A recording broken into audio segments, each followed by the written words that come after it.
What we do here is go back.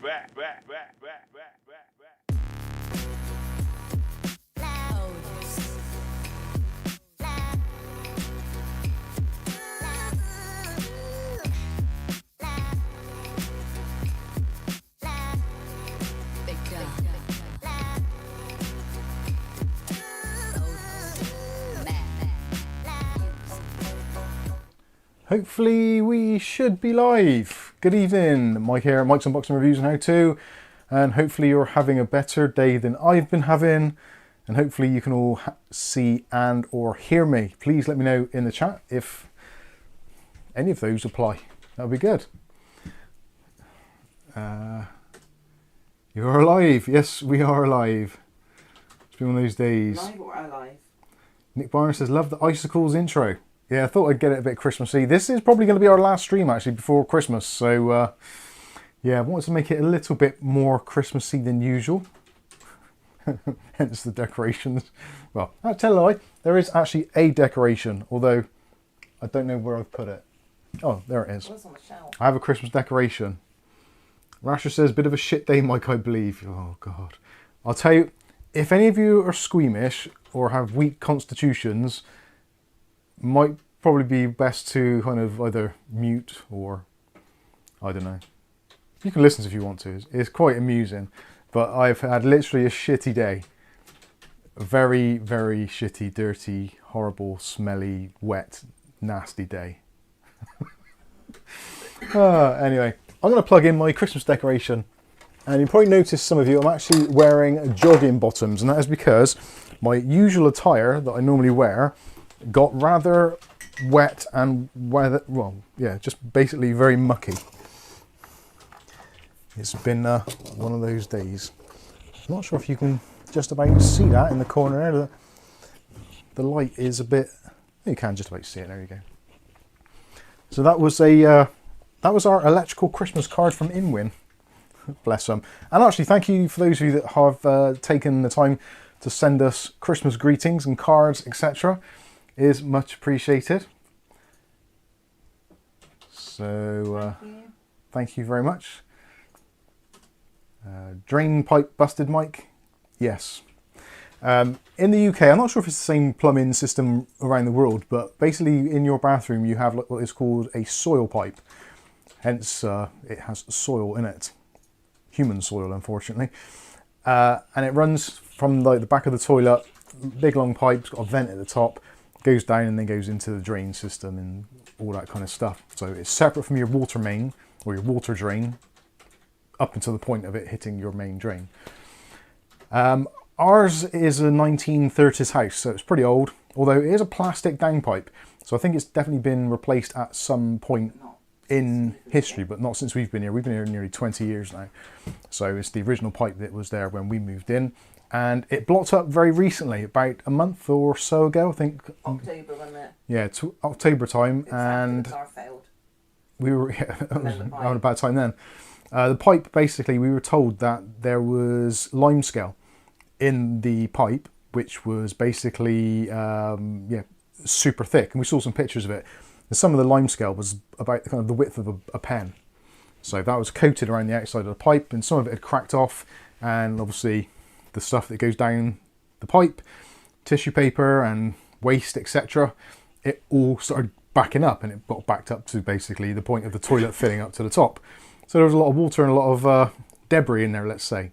So they came out, they jetted it all out with this funky jet thing which they send up, like a little rat thing. It was flying out the pipes, and we brought out literally a big kind of 15-litre paint bucket full of limescale. Lots of it was still kind of in the semicircle of the pipe shape. You could kind of tell where it come from, so they were pretty confident they got it all out. As it seems, as of today, flushed the toilet probably about 2 o'clock, I think it was, 3 o'clock maybe. It was like, I thought the water level looked a bit higher than usual anyway, so I pulled the flush and it just basically went up to the top. It was like, oh crap, here we go again. So, with that, went downstairs, knocked on the pipes, and you can tell with the pipe, is because it's plastic, you can tell that it's full of water or something. So spent basically the next few hours with a DeWalt drill and a big long drill bit, drilling holes in the side of the pipework to find out where the blockage was and to then reduce the water pressure so I could then cut the pipe open, create a little service hatch type thing so I could basically get in there with my hands and pull out all the blockages. And there were some humorous parts because obviously when you drill in, first of all you drill in and basically nothing comes out, it's like just all blocked up. And a vacuum would it be, wouldn't it? Yeah, and it's kind of like there's loads of water pressure, so you're just waiting any minute for it all just to go. And I was with the drill, kind of in and out, and it was pulling out chunks of all sorts. And I was like, oh, I was gagging away, coughing and spluttering. It was not nice. And it got to a point where I thought, oh, something's gurgled. I wasn't sure if it was me or the drain pipe, but it turns out it was the drain pipe, and it basically kind of like exploded. It unleashed. Because whilst I was doing all the drilling, I drilled out the hole even bigger. So it's kind of like the size of a 10p piece here in the UK, maybe a bit smaller. So suddenly all hell let loose, and yeah, there was a jet of water. Now you've got to think that the water was backed up in the actual drain pipe up to around about, I'm guessing, about 16, maybe 20 foot in the air. So all that water pressure just come whoosh, straight down. Like a fire hydrant out the side, all sorts of debris was in there, and most of it covered me. So yeah, it went everywhere. It was not good.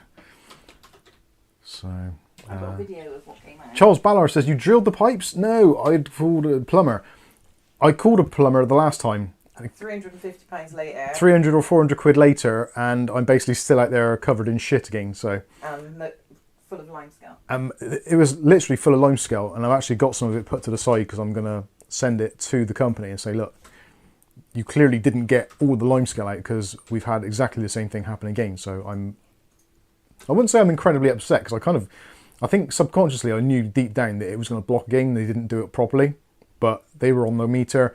It was getting expensive. It was like 90 quid an hour plus VAT plus their machine, which is another 40 quid plus VAT.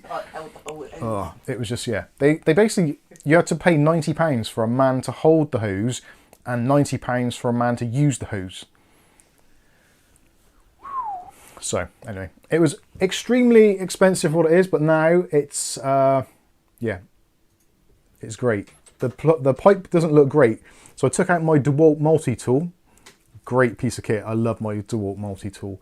I put the half moon cutting blade on and basically cut a kind of rectangle shape out, and then just pull that out. And I think Kath's got a picture. Actually got a video. Hopefully, you have to rewind it. You might be able to see this, you might not. If you click on it again, so it gets rid of all my details, so it's a bigger picture. There we go. Oh god, that's much bigger. You have to tap it once to get rid of the up and down bit. Right. I don't know if you can see that, but there's basically me with a trowel. That is all the stuff coming out. It was not good. I was literally picking out big chunks of limescale.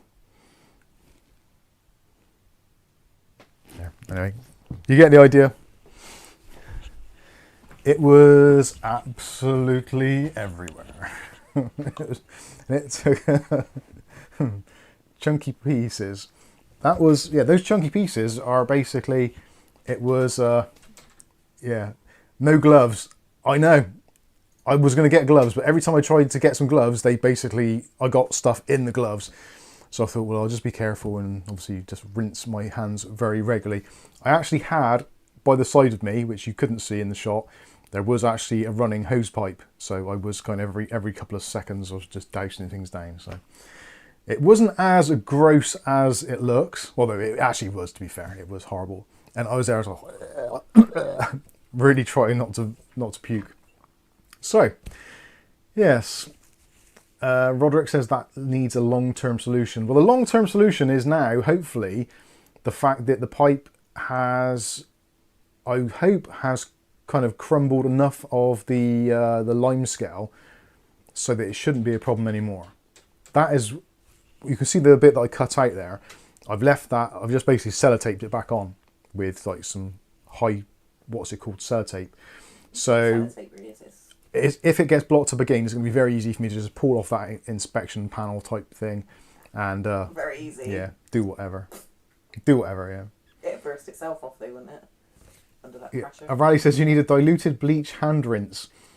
Basically, that was kind of, I got to the point where my trainers and everything was soaked through. So I came into the kitchen because it's right next to it, and I was literally stood in the kitchen in my pants, freezing cold, with my feet in the sink, rinsing them off because it was just so gross. So I was there like just washing away. So yes, limescale and turds. Hey Mitch, how you doing? Hello, all of you actually, and Ultimate Tech Hub Mike's in the house. How you doing, Mike? Right. I need to look through the chat and see what you guys are all up to. So. Do our PayPal one. Oh, there was a PayPal donation that came in a little bit earlier on from Nick and Joe, was that? Yep, Nick and Joe, thank you very much. £20 PayPal donation, much appreciated. Thank you very much. Nick Mars, Merry Christmas, and thanks for a great year of entertainment and knowledge. All the best, Nick, Joe, and Molly. That go to the wrong person. Hey? Did that go to the wrong person? What? Yeah, Knowledge. what, knowledge and entertainment? Entertainment, I suppose. It is entertaining. What other YouTube tech channels do you see people pulling bits of limescale and poop out of their drains? Mm-hmm. If nothing, we're original. And slightly off the wall. Oh dear. Someone said there, don't call a plumber, call out a sewer people or whatever, drainage. Yeah, that's what we did last time. I'm trying to find out, I was trying to look on my emails briefly to see who it was we actually got out previously. Because, yeah, it's not good. Viali says, Mike, Calf, make sure he cleaned under his nails. I did. I don't really have many nails. I bite them all, but yeah, I've scrubbed them. Have you bitten them since? I haven't bit them. I've not. It's been funny actually. I normally do bite my nails and my skin on my fingers. It's the thing I've always done since a kid. Is some sort of nervous thing, I guess. I don't know, or comfort or whatever. But since doing that, I've not put my fingers anywhere near my mouth. Oh dear, excellent stuff.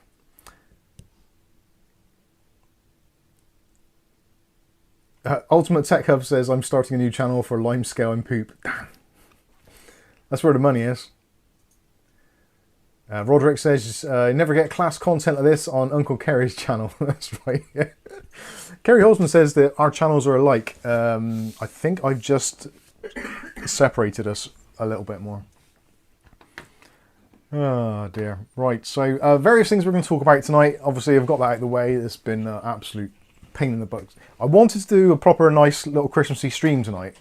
And it's just been everything that could possibly go wrong is almost gone wrong. I've ordered a couple of things. They've either not arrived. Things that I have ordered don't work. Yeah, it's just not been great. But I'm still smiling about it because I've got a working toilet. So I can wake up in the morning or in the night and I can take a crap in peace and not have to panic or not use a bucket. Which is good. I'm absolutely knackered now though. It's not so much tiring the work, although it was quite physically demanding. It's the stress, I think. Those stressful situations, you get that kind of adrenaline rush where you know it's your responsibility to fix something for the family, and it kind of all rests on you. And that is a stressful thing to be in. I think a lot of people out there probably recognise or realise what that is like.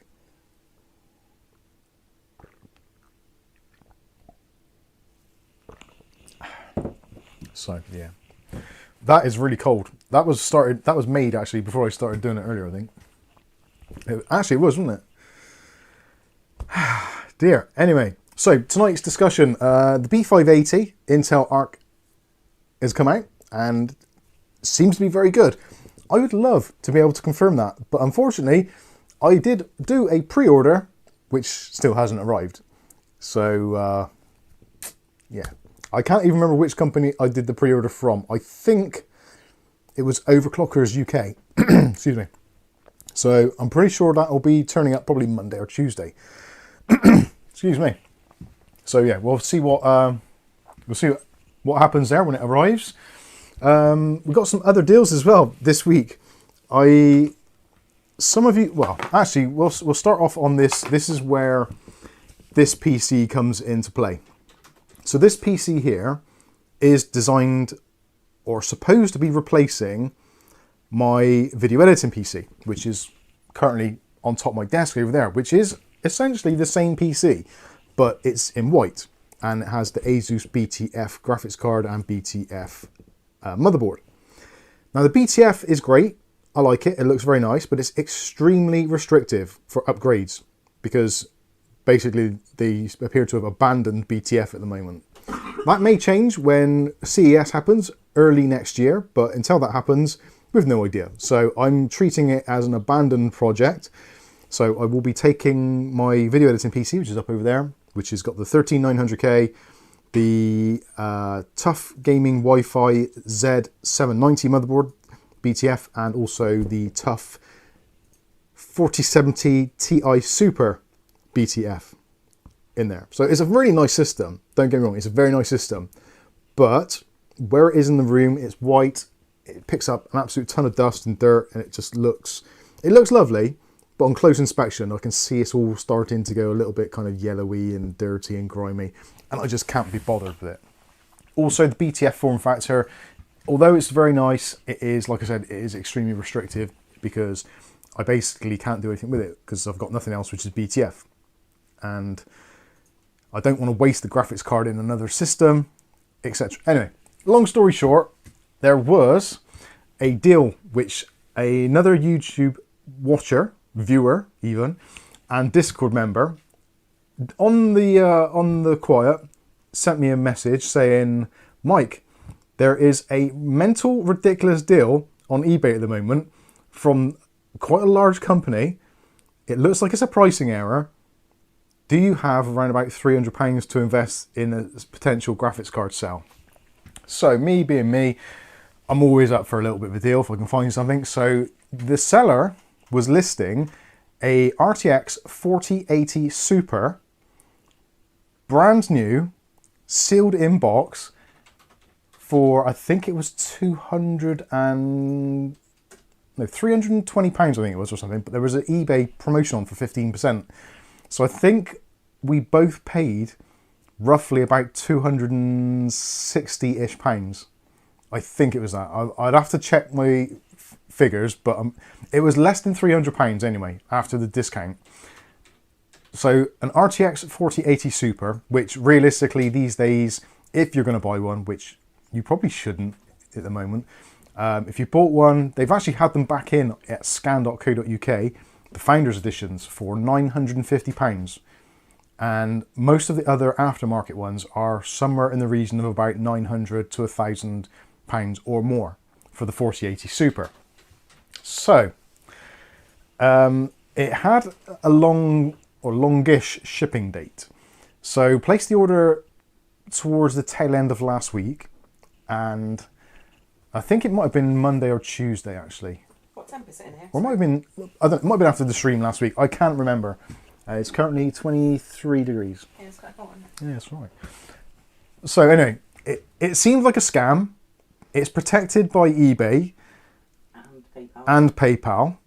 So if it doesn't turn up, then it isn't the end of the world. But it means that I've had to outlay some money in the meantime.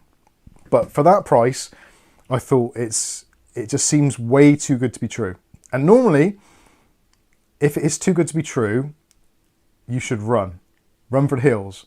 But this is a company which have over 1 million feedback on eBay.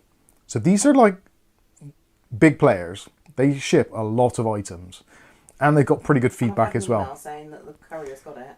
We've had an email today, both myself and the other person who will remain nameless. We've both had confirmation today from Yodel, which is not a good thing if you're in the UK because Yodel parcel delivery sucks major balls. But by the by, we both had a notification that the parcel is with them and is scheduled for delivery on Monday morning. So potentially, I could end up with a 4080 Super for under £300. Which I'm quite excited for.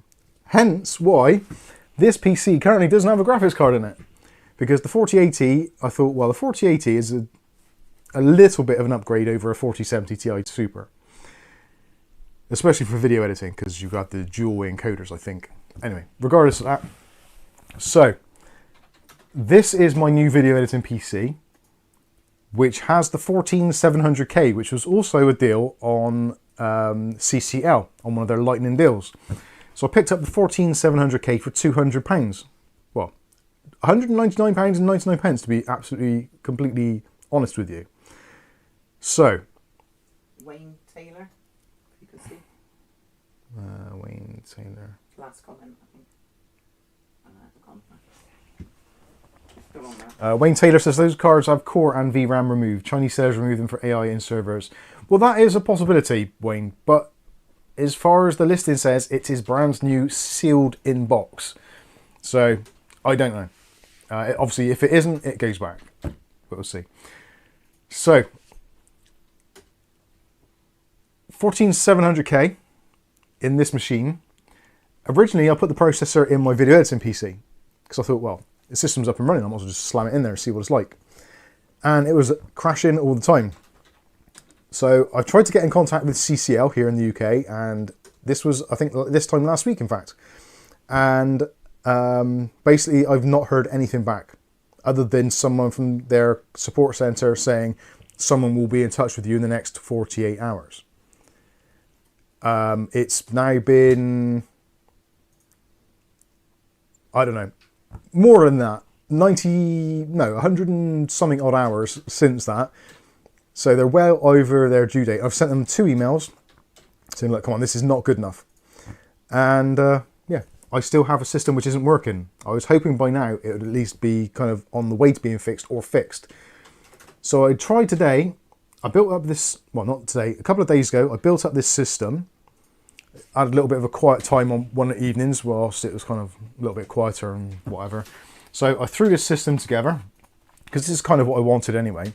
So MSI motherboard, the 14700K, got some Thermaltake RAM in there, 280mm AIO, nice power supply and all that kind of stuff. And I thought, well, I haven't got a graphics card, but it's right. It's a 14700K, so it's got onboard graphics, so I can give it a try.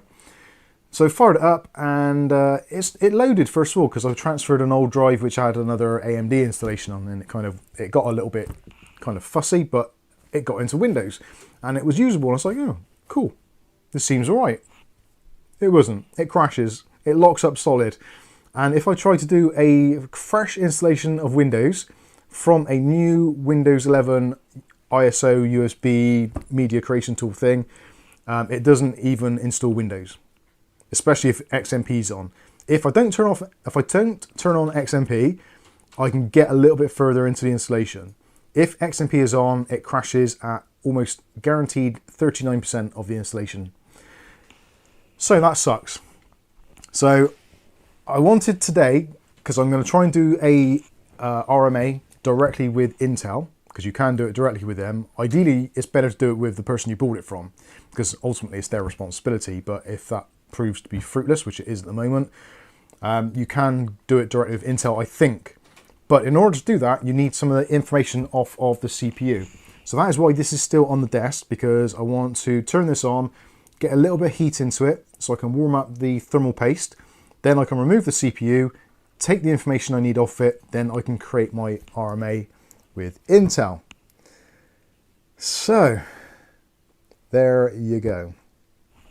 That is where we are at the moment with this system. So yeah, we'll see what happens. Hooves is saying, are you sure you patched the BIOS, the 14700K faulty after patched BIOS? Yes, I did it with my previous motherboard, which was fully patched and up to date. I've done it with that in the Intel profile, the ASUS Extreme profile, and also motherboard Auto. So I've given it a fair crack of the whip, 3 different settings. Also with 2 different sets of RAM. On this system, I tried it with the base BIOS that it had on it already, which was a slightly older one. I then tried the new updated Intel fixed BIOS. Info should be on the box, Mike. That is the problem. The box itself is a OEM box. So that's where the problem is. It wasn't actually a retail processor as such. Even though I bought it as a retail product. Let's see if I can find the box. I always put all the bits and pieces I can inside the motherboard box. So, oh actually, serial number, batch number. It doesn't have the one I need, I don't think. I'll have to have a look. If you try to do an RMA on Intel website, it asks for a FPTA number or something, which I cannot see on there at all. Mind you, I can't see. It's got the product code, it's got the serial number, EAN number, batch number.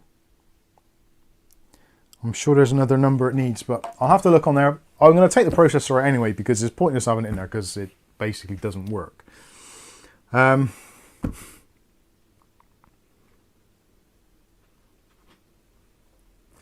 O'Reilly says, probably need to take the Intel CPU out. If it runs stable enough on Linux, you can get everything from the CPU. That's an interesting one. I know it's Discord, have you got open? No. Oh, I can't cope with Discord as well at the moment, I don't think. I've been putting stuff on there. Alright. Let me see if I can open Discord. Discord. Alright, it's over there. Drag it across to there. And there we go, right. I need more screens. So look, I'll just catch up with some of your questions. John says, hi Mike, have you ever thought to do a food challenge on stream? No. Definitely not. No. The closest we got to a food challenge was me and George did some Maryland cookies taste testing back many years ago. And I had a cold at the time, so I couldn't taste. All I could do was like sense sweetness. So yeah, 2017 was it? It must have been, Yeah, that was an old one. So no, not interested in doing a food challenge. I don't like hot foods really. And I don't even like watching food challenges really. Because I think to myself after, they must be in such incredible pain after. Especially if like it's one of those ones like Beard Meats Food where he just throws down so much food. It's like, if I did that, I swear my internal organs would just explode. So no. Skystalker says, how much did you have to pay for it, Mike? What was that in relation to? The plumbing, or I'm not sure what that was in relation to, Sky, sorry. But hi, welcome to the stream.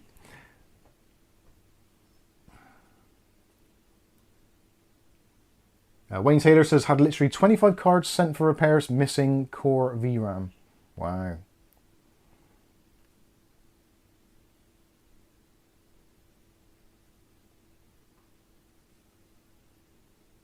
Wayne says, oh, we're brand new in box. No core, no VRAM, literally out of the box. Well, we'll see. There's another one from Wayne at the bottom, just come in. Okay, some look. This is to do with the CPU. That Canavar 99 says, Mike, I have a question about bathrooms. Fire away. I'm not probably the best person to answer them, but I'll give it a go. And John Grammaticus says, who is the most reliable place to buy eBuyer, Scan, CCL, or overclockers? It's a really difficult one at the moment. You can put in AWDIT in there as well. They've all got their pros and cons. Now, I find eBuyer to be pretty good. I've used them a few times, and they've generally been okay. Yeah, eBuyer, pretty good. Prices are okay-ish, majority of times. Scan, I would say, is good. They've got some really good prices, but they don't seem to keep much stock, or they don't keep a very wide range, or there's certain brands they don't keep. Like, Scan don't really do much RAM other than Corsair. And I was asking, I wanted to get my Intel B580 graphics card from them, because I do trust them. But I emailed them, and I also talked to their tech guy, the sales support, and said, like, when are you getting the B580s in? And they still haven't got them in now. It's like way after launch, and they just seem to be not bothering. So Scan is one of those weird companies where, yeah, they don't carry a vast range of stock. They've got lots of different types of stock. They do guitars and cameras and all sorts of stuff. But when it comes to PC stuff, they seem to be very much like, if you look for certain brands, they just don't carry them at all, which is a bit weird. And like certain brands of RAM, they don't keep. And like back in the day, they've got a really good working relationship with Thermaltake. They do a lot of stuff with Thermaltake UK, but yet they don't sell Thermaltake RAM. They only sell Corsair RAM, it seems. It's really bizarre. Anyway, don't know why. So Scan, yeah, CCL isn't CCL anymore. They haven't been CCL for a long time. They are CCL now is Chill Blast trading as CCL, because I'm not sure the exact technical details here, but I'm pretty sure that CCL basically collapsed and is now kind of in the hands of either administration or they've been kind of bought out or whatever. It's one of those weird things. A lot of tech companies do it where one side goes bankrupt, they change the trade name, someone else carries on trading, and it's just, yeah, another company rises from the ashes of the previous one. It's extremely common. It happens all the time. Although CCL, I think, have done it possibly more times than others. They didn't seem to affect customers in that respect. So in fairness to them, even though they are under administration or in administration or whatever, it doesn't appear to be negatively affecting customers in terms of, you know, you're not getting what you ordered. But it's a little bit concerning. Like for me, I've just bought this processor and it's extremely hard to get hold of anybody. At least it seems to be. O'Reilly says, apologies Mike, you will have to remove the Intel CPU to get that serial number, ATPO, and batch number, FPO. Batch number, that was the one. Actually, what have I got on the box? So I've got a batch number. And I've got a serial number. I might be okay. I might be able to do that. I'll try that later. I might not have to take it. I might take it out anyway. I don't know. We'll see.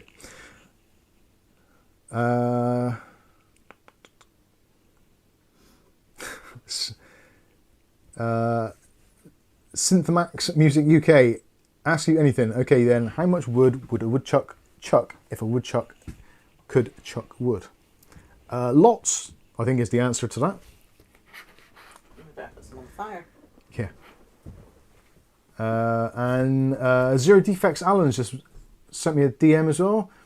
At the moment at CCL, their special offers currently have the Ryzen 5 5500 6-core 12-thread processor for £45.99 as their special offer. So if anyone's after one, if you want to go with CCL, like if you get stuff from them and it's okay, then you're fine. But I think if you get anything which goes wrong, I don't know. It doesn't inspire me with confidence, which is always a problem. Other companies, AWDIT, I don't think they're slightly weird ones. I don't even think you can set up an account with them. You just basically order stuff and it turns up. I'm not sure how you go about doing any returns or product history or anything. So yeah, I don't know. Hey ho. So that is where we are with that. Let's have a look at the other questions and see what else you're asking and scroll through. I've actually got your questions on the side now so I can see them. Have I got anything on the screen? No, I'm good. John David Sullivan says, I've got my Battle Mage order secured. I have a contact in Scan who will do me a good quote for a build in Easter. Looking forward to it. The thing is, by the time Easter comes around, we're going to have the new AMD series and also the new NVIDIA sort of entry-level cards. So Battle Mage may look good now, but it won't look good in a few months' time, I don't think. Need another drink? Yeah, please. Colin Hilton says, I never have any problems with Scan, maybe because they know me. eBuy are good on stock, prices and delivery. Yeah, I agree. Scan is Scan is a good company and they've got lots of options and good prices, but it seems weird. There's some things they just refuse to stock, which I don't know, seems a bit weird. And even like eBuyer have got a B550s, AWDOT have got CCL have got them as well, I think. Overclockers have got them. So it seems like everyone's doing that because it's the popular thing. And Scan are like, No, we're above that. The thing is, of course, it's obvious. Scan are the UK distributors for NVIDIA graphics cards, like the Founders Edition. Everything goes through them. So I'm imagining NVIDIA have said, no. Don't get involved with that messy business. You like selling our NVIDIA cards, don't you? It would be terrible for you to jeopardize that relationship.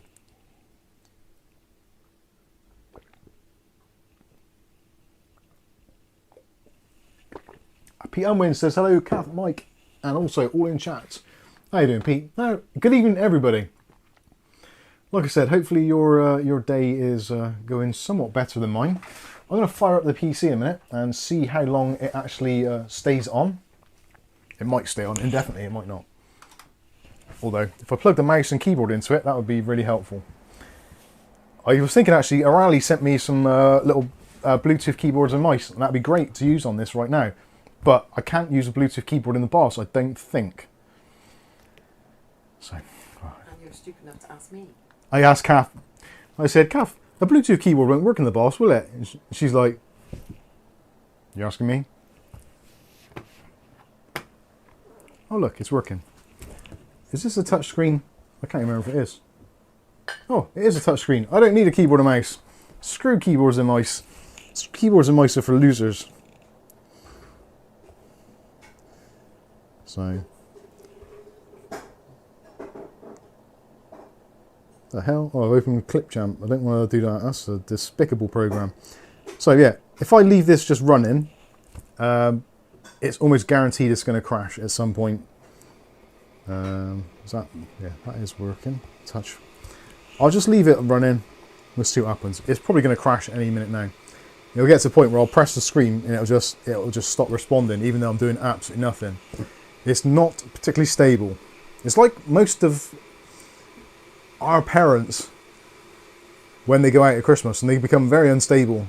What is it about people of a certain age where they go out at Christmas and have a few too many and they just become all wobbly? It's one of those memories that I always have. Okay. Let's have a look. Oh, better scroll down. O'Reilly says, is that the sound of the fan or does Kath have the kettle on? It's both at the moment.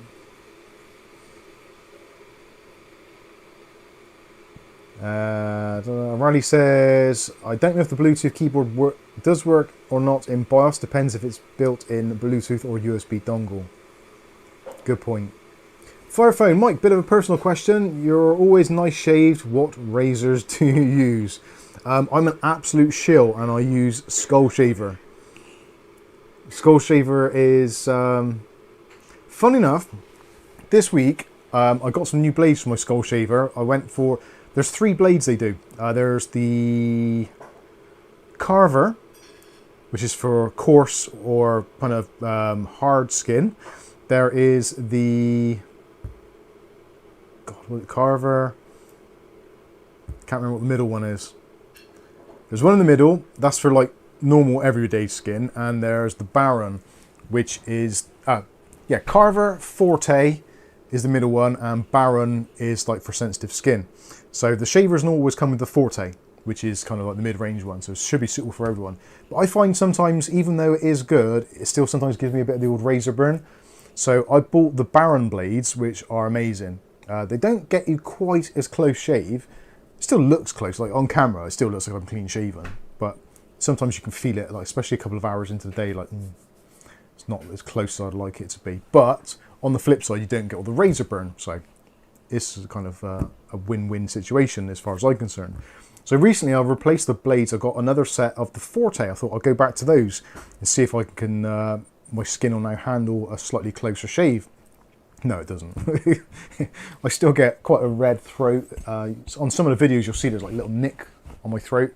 That is the most sensitive area for me, and sometimes if I do my head I'll get like a line on my head or something. So anyway, yeah, so if I was going to get another Skull Shaver and also some blades, I would definitely go with the Skull Shaver and the Baron blades for my skin type personally.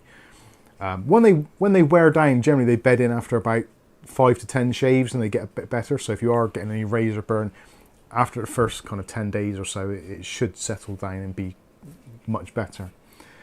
But yeah, there you go. Somebody said I should try the Remington RX7, is it, or RM7, which I am tempted to try that. Try something a little bit different, but we'll see. Right, is this died yet? Oh no, still working. Maybe I'll run Cinebench. Have I got Cinebench even on here? I don't think I have. This is a fresh install. Oh no, I have got Cinebench. That will upset the fans. Thank you. Let's see what happens. It might just crash straight out. Look at all those cores. Lovely jubbly. Aletta says waxing is better than shaving. Yeah, but waxing's hard to do on your face. I would be terrified. I'd do it. Yeah. Kath would do it. Fireface is Baron Mike. Skystalker says I've never seen Bluetooth devices ever work in a BIOS. Yeah, I don't think they would. Andy Archer says promote your kettle too, Mike. Yes, funnily enough, I am an absolute shill.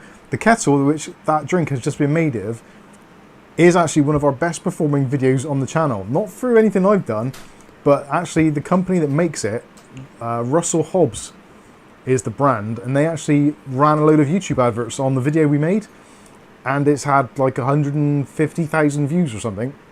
So, yeah. Viali says those fans are really loud. Yeah, I haven't tuned them yet. I haven't tuned them yet. What score do we get? If I can only see. It's about 36,000 points, I think it's going to be. Thereabouts. Actually, let's. I'll change the fans. I'll have to open up MSI Center. I could just unplug them. Actually, that might be easier. Oh no, they're right at the top. That's the one downside about the Series 300 range. It hasn't got the height. It needs about another, maybe 2 inches on the top, just to raise the AIO above the connectors at the back. Oh, MSI Center quit unexpectedly. No shit. CPU fan. I suppose it is under a load, isn't it? So it kind of would be. Let's turn it down a little.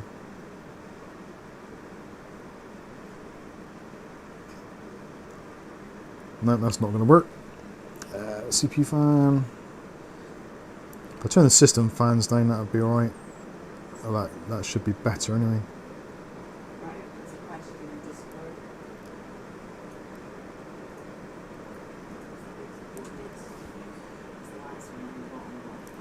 That's not going to work. Oh, 83, that's not bad actually, 85 Celsius, and it's basically running stock with AIO. I was thinking it was going to get hotter than that. It's actually quite warm in here as well. But ironically, typically now it's working, so I'll cancel that, because that's a bit too noisy. Oh, stop. Stop, goddammit. Just noticed there, Mick Woods coming with a super chat. Thank you, Mick Woods. Appreciate that. And is Mick alright? We haven't seen him. Yeah, how are you doing, Mick? We've not heard from you or seen you for a while. Hi, Mike, Kath, and Mubbers around the globe. Keep on rocking. We try to. We do try to. There's a few questions on Discord. Oh, I think this is... Oh, no. That seems to have hung. Hey, Candy. Oh, that is working. Right. It seems to be still working, so I'm just going to leave it running for a bit and see what happens. Thank you, Mick, for that. Much appreciated. David Underhill says 85C. Fark. That's quite normal. Really. For completely untuned running stock, that is about right. Oh, fan stopped at the back. I must have set that too low. It's a bit quieter now. Anyway. Mike Rosenberg says, try fan control at some point. Really good piece of software. I've actually done a video on that. On how to use it. I hate it. I genuinely hate fan control. I really, really, really hate fan control. It's fine on some systems, but on others it's horrendous and it picks up all kinds of weird settings and readings, and I don't like it at all. David Hundrell says, my Cinebench AMD system runs 50 to 60C. What's that, like a 5600? That sounds about right for a 5600. Jack Smil 777, I think that's what it says. Hey man, love your videos. Do you know any nice headphones around 45 quid with a little bass? Yeah, the Q30s, I think they were. By... Oh, let me think. I'm going to grab them a minute. There's another question. That's the one more. Where's those other ones I got? Oh, there's one more, isn't it?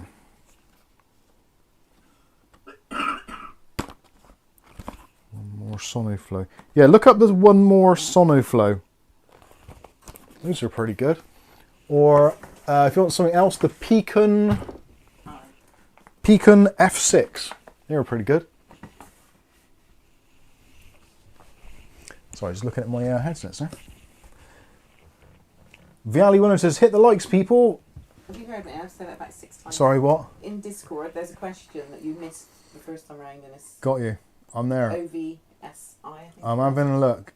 I'm having a look. I didn't know OVSZ. If you do a CPU change and monitor will not turn on, but all RGB lights turn on inside, CPU is supported, BIOS is supported, what to do? Clear the CMOS.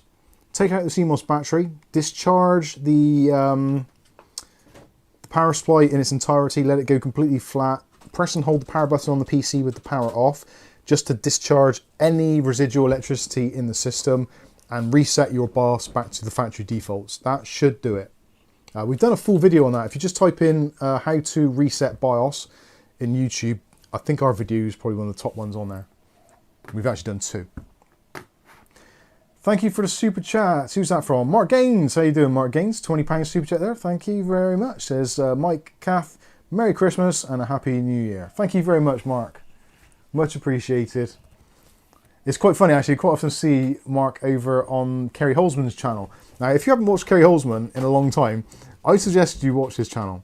Like, any preconceptions or misconceptions you may have about him are likely to be unfounded. If you watch the channel long enough, and you kind of look through it a little bit more, he talks a lot of sense.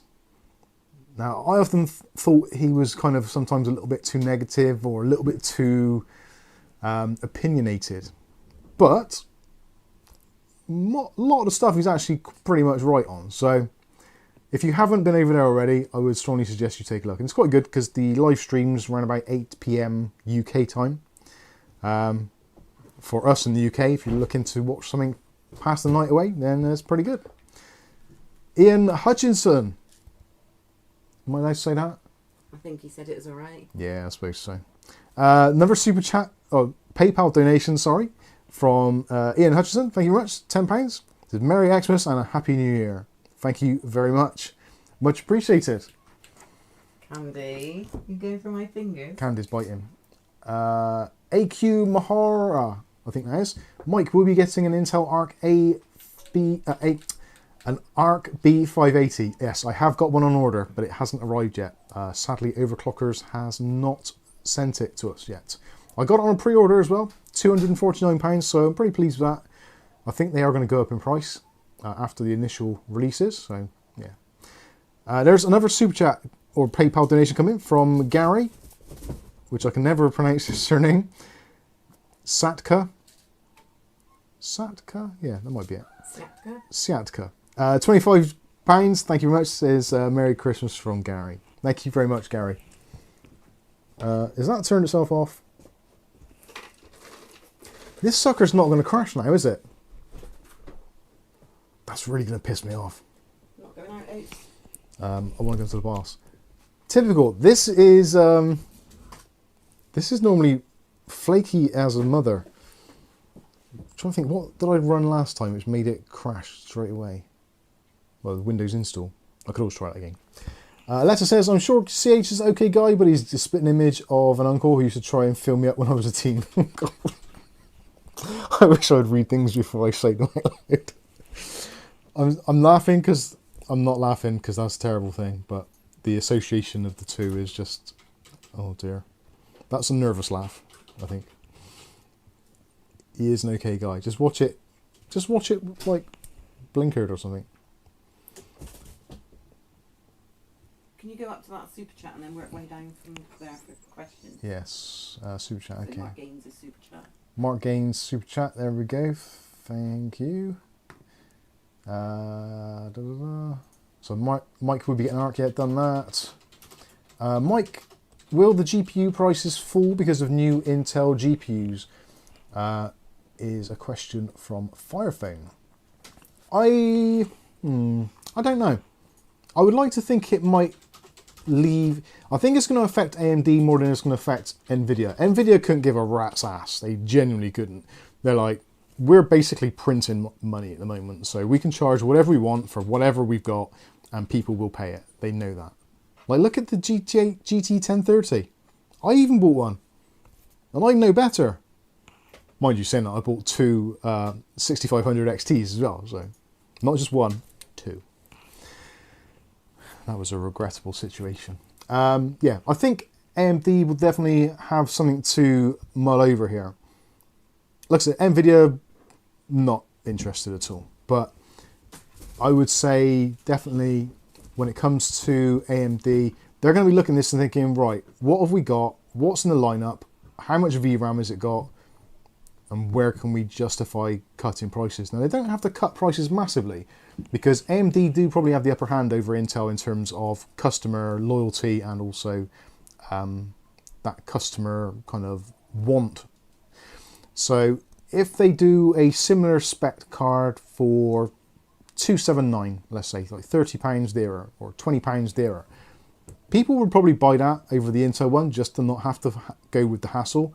So if AMD released a 8600 XT for 279 with 12 gigs of VRAM, people will buy it. Sweet as a nut. FSR is obviously much more, what's it called, mature now. So that could be done. Glenn, thank you very much, Glenn, for the super chat there. I just noticed that. Kath's looking at me there. I thought she needed a piss, but she's just trying to get my attention. There's Poppy Dora. £4.20, new plunger money. I've got a plunger. I tried the plunger, it didn't work. I hate to think how much pressure I would have needed to clear that debris. You'd come out like Popeye. I would. Thank you, Glenn. Much appreciated. So yeah, I think, yeah, like I said, Nvidia doesn't matter. AMD, I think they will be definitely watching this and thinking, okay, because when it comes to the market share, Nvidia realistically won't lose much market share to Intel. Very little, if any. The market share is going to come from AMD. So they're the ones who will be more concerned at the moment, I think, personally. Let me know in the comments, what do you think? Do you agree with what I'm saying there? Do you think that AMD will be the ones that need to kind of up their game? They've rested on their laurels way too long, having products which were just good enough to be competitive at their price points. And as we've seen on previous launches, the 6600, when it first came out, was an absolute abomination of a card. Nobody liked it, whereas now it's one of the best value cards on the market for what it is. The 7600, again, very similar story. The 6700 XT wasn't particularly well liked by reviewers, but it has become more favourable with the price drops. And ultimately that's what it comes down to. There isn't really a bad product, it's just a product at a bad price. And that is the big difference. Intel's product isn't necessarily amazing, but it's at the right price at the right time, which makes a big difference. And obviously Intel do need a little bit of a win at the moment because of all the negative things that have been going on. Anyway, hopefully this answered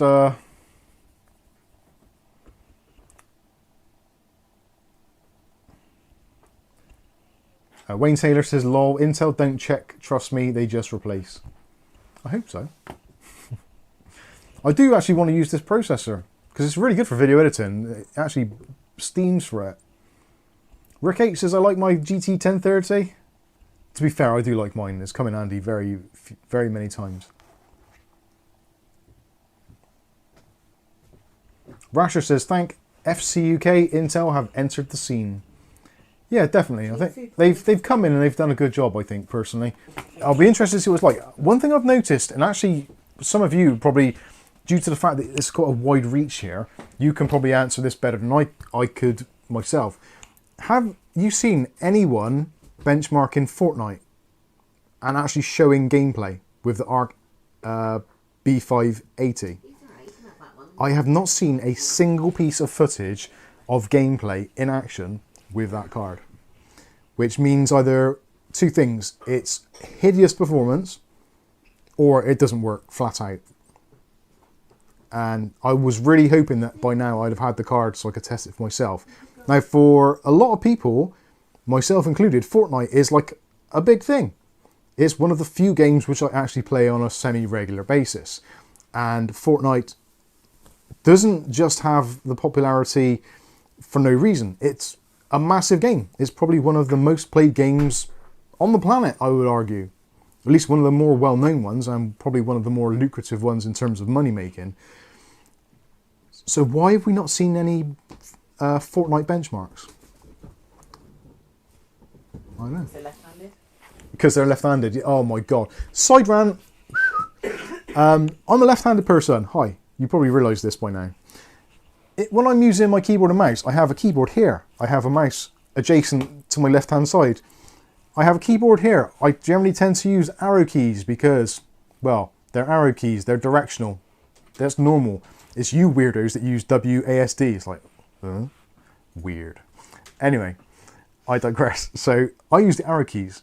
Now, in most games, obviously, you need more than just forward, backwards, left and right. You also need to interact with things. And for a left-handed person, one of the most natural things to do, if you're a left-handed person, is to use the adjacent keys on the left-hand side, being backspace, enter, shift, and control. So for me, shift would be run, control would be duck, enter would be to use. Pretty straightforward stuff. Works pretty well. I can do that. I can hold down a key, move, and press enter at the same time. It's a thing I'm used to. It's a muscle memory. I've done this basically since I was about 8 with various different Spectrum computers and all that sort of stuff. So Fortnite, in their wisdom, have brought in this new voice chat and text chat in-game. Have a wild guess what key they've banged to bring up the chat window. Have a wild guess. It's kind of obvious if you think about it. It wouldn't be C for chat or T for text. No, that would be far too simple. No, they've used frickin' enter. And you cannot rebind it. Every other key in the game you can bind to do whatever you want for doing gliding, driving, climbing, whatever you want to do. You can change basically anything. But the one key that you cannot change in Fortnite is the one that brings up the bloody chat box. You press enter, thinking you're going to be picking up a weapon and a gun and you're about to obliterate your competition, but no. It brings up a chat box, ready for you to talk to some bloody 12-year-old who's beating your ass at this game because they got the reaction times and you're old. Anyway, side rant over. So please, I can't play the game. Apparently did benchmarks. Did he show it though? Or just say it? Anyway. What, the benchmarks or it? It, yes. So I can't play Fortnite at the moment, which sucks. It's Christmas. What am I going to do? Sucks. Anyway. Spend time with your family. Tough Enough says, Kerry does seem to moan a lot. He does. I find that it's almost like a British thing. He's not very American. He's more British than anything, I think. Because we moan a lot. But we got a lot to moan about. We've got blocked soil pipes, we've got crap weather, it's cold, it's wet, it's dreary, it's miserable, and everything is super high tax. We did see the sun today though. The sun was visible for a brief period today, which wasn't too I bad. was going to say first time since summer, but we didn't have any in the summer. Neil Beaumont says, I totally agree. AMD need to sort out pricing at launch and see the reaction. Yeah. The thing is, that's all AMD need to do. Now, Intel have got the upper hand here, but AMD potentially are in a very good position because they don't necessarily know they need to compete with NVIDIA. They know that they need to compete with Intel. But they don't have to compete hard. So if their new card comes out and it's the same speed as the ARC, which I don't think it will be, I think it'll be slightly faster. If it's like 4060 Ti kind of territory and it's £259, say, it's going to be an absolute blowout. People will be buying them left, right and centre. There'll be queues around the block for it. And if AMD can get their partners to produce enough cards, it will be the next hot thing. It will be basically the 1060 all over again. Or the 1080 all over again. Anyway, there we go. Colin Hilton says, Intel and NVIDIA are both better than AMD rubbish. I love it how Colin puts a little smiley face on that. Is this died now? Hello, McFly? Yes. I think this has died. Let me see if I can wake it up by redoing the USB.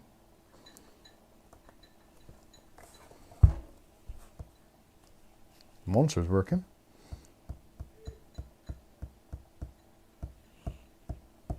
Hello? Hello? No signal. No, I think it's actually dead. I think it has actually crashed. I need to wiggle something in at it. That sounds a bit rude, doesn't it? Have I got a mouse here? I normally have a USB mouse I can just plug in. Well, actually, if I plug in a USB card reader, that should do the same job. Should at least give us a do-do. Do-do.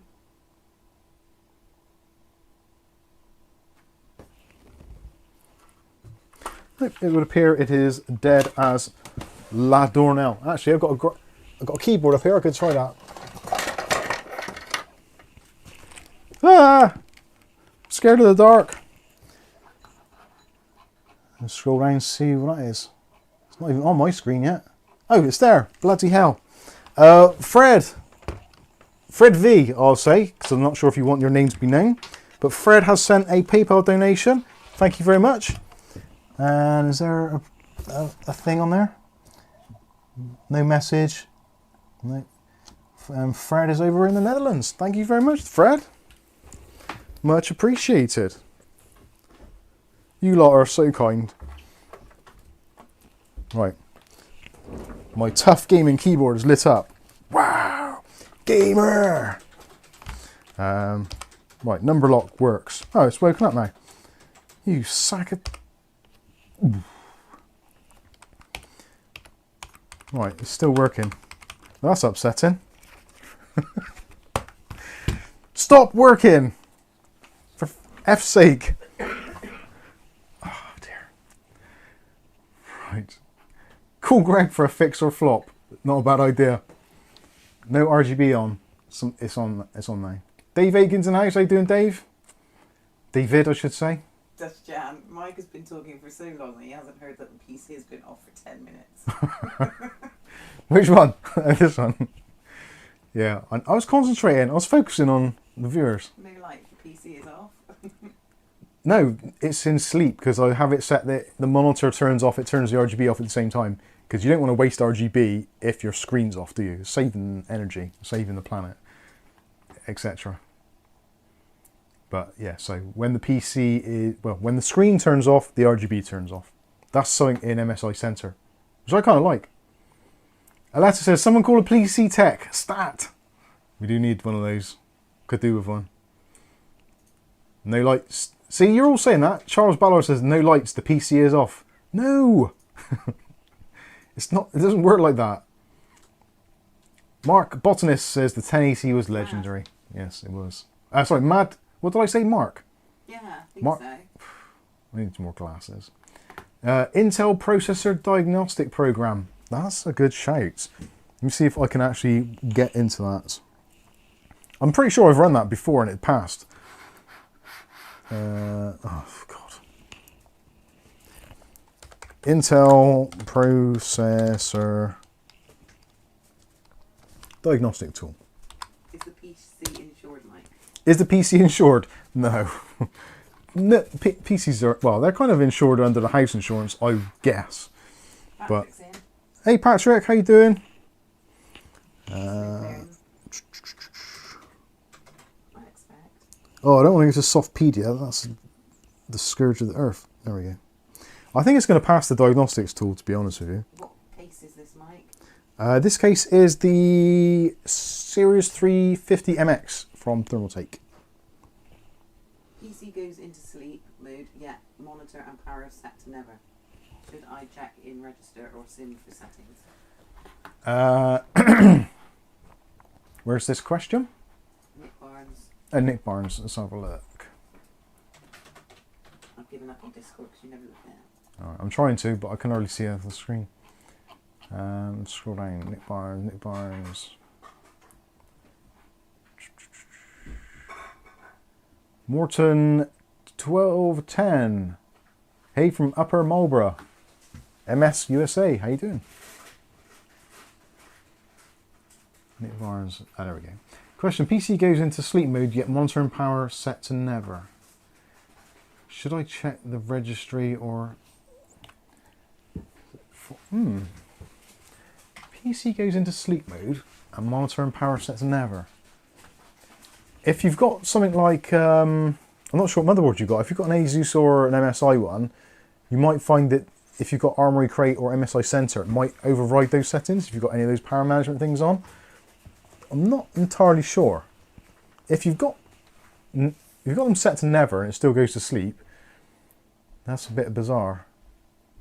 I don't know why it would do that. Does it go to sleep or does it just go, like, turn off the screen?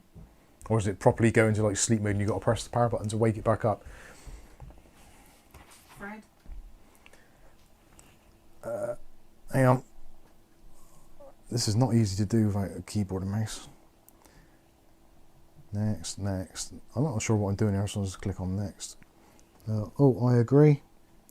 Why don't you make this smaller?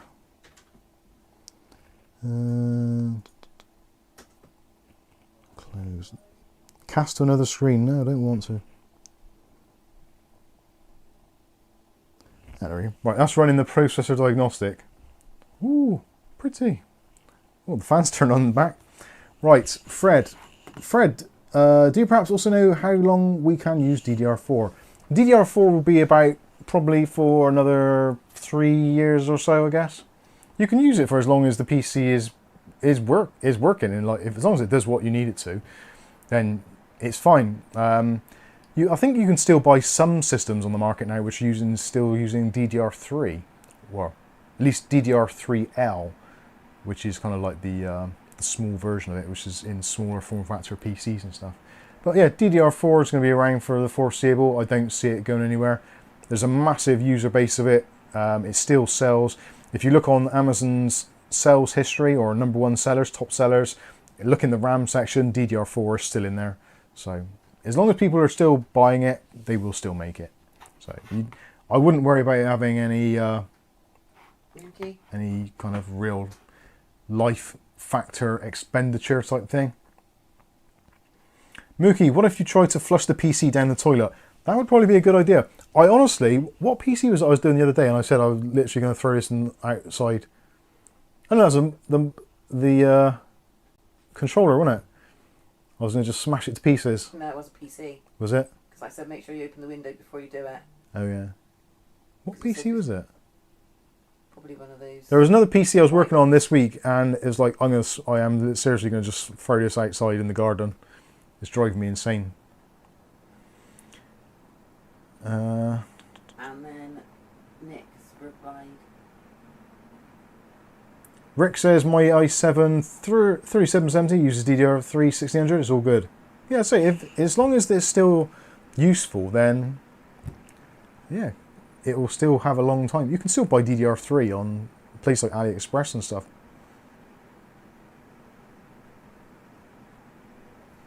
Right, Nick says, I do have MSI Center running, and yes, PC goes into sleep mode. Is your Windows profile set to balanced or high performance? You might want to try and put it into high performance mode. That might help. Firephone says, Mike, where is the budget to go from AM4 to AM5? I don't quite understand that question. Where is the budget to go from? Like, the budget to go from AM4 to AM5 isn't really as much as most people would think. If you're looking at similar specs, so if you go from say a 5700X3D or 5800X3D, which is about £150-ish, if you went over to AliExpress and got a 7700, which is basically the same as both of those, give or take, same price. If you're looking at 16 gigs of DDR4, that would be about 40 quid. It makes more sense to buy 32 gigs of DDR5, which is about 80 quid, so it's kind of double. So it's kind of basically on par. Motherboard wise, if you're buying a decent motherboard, I suppose there's a bit of price there. So like a B550 Gaming Plus, about £100, 110 sometimes. Doesn't have Wi-Fi on, which is a bit of a bummer for some. If you went for the B650 P, that's about 130, 140 pounds. So it's about, the platform itself is going to cost you about an extra 70 to 80 pounds more to get into, but you're also going to have double the RAM and more longevity. But in terms of the actual, just the motherboard platform, the CPU, the motherboard and the RAM, it's going to be about roughly about 70 quid, 80 quid more to go AM5.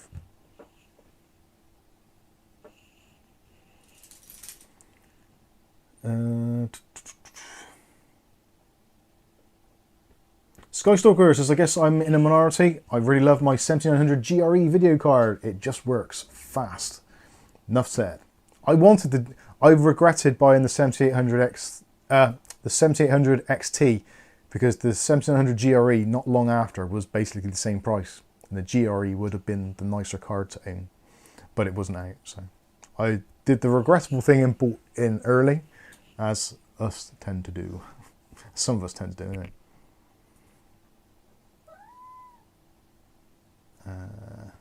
William Bodie, I know he's asking a letter.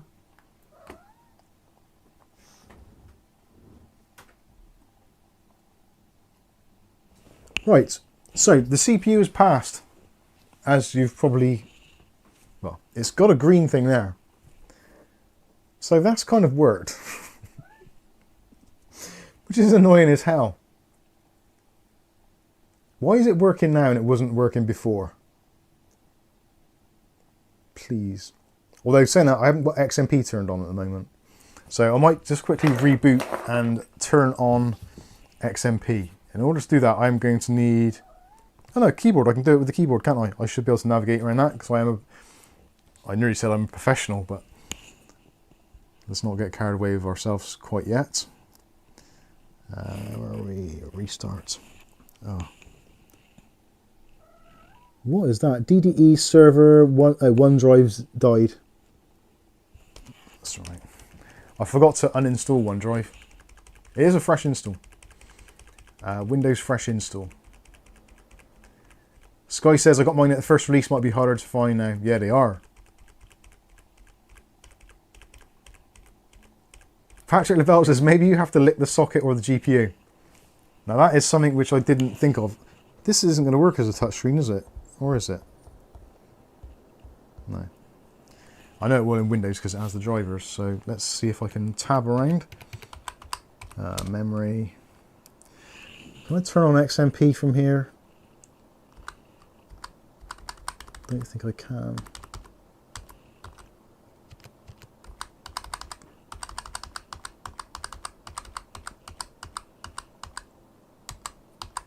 Hey, there we go. XMP or... let's have XMP1. Oh, there's a mouse there. I thought, oh, that'd be great. I could use that. What's save and exit? Is it F9? Nope, that's overclocking. F10? Save configuration and exit. Yes, we go. Right, let's turn on XMP and see how quickly it crashes. There's a super chat from our good buddy over the water, old Rasher. 20 euros, thank you very much. Since this is possibly the last stream of 2024, Abby Titmus and a Happy New Year.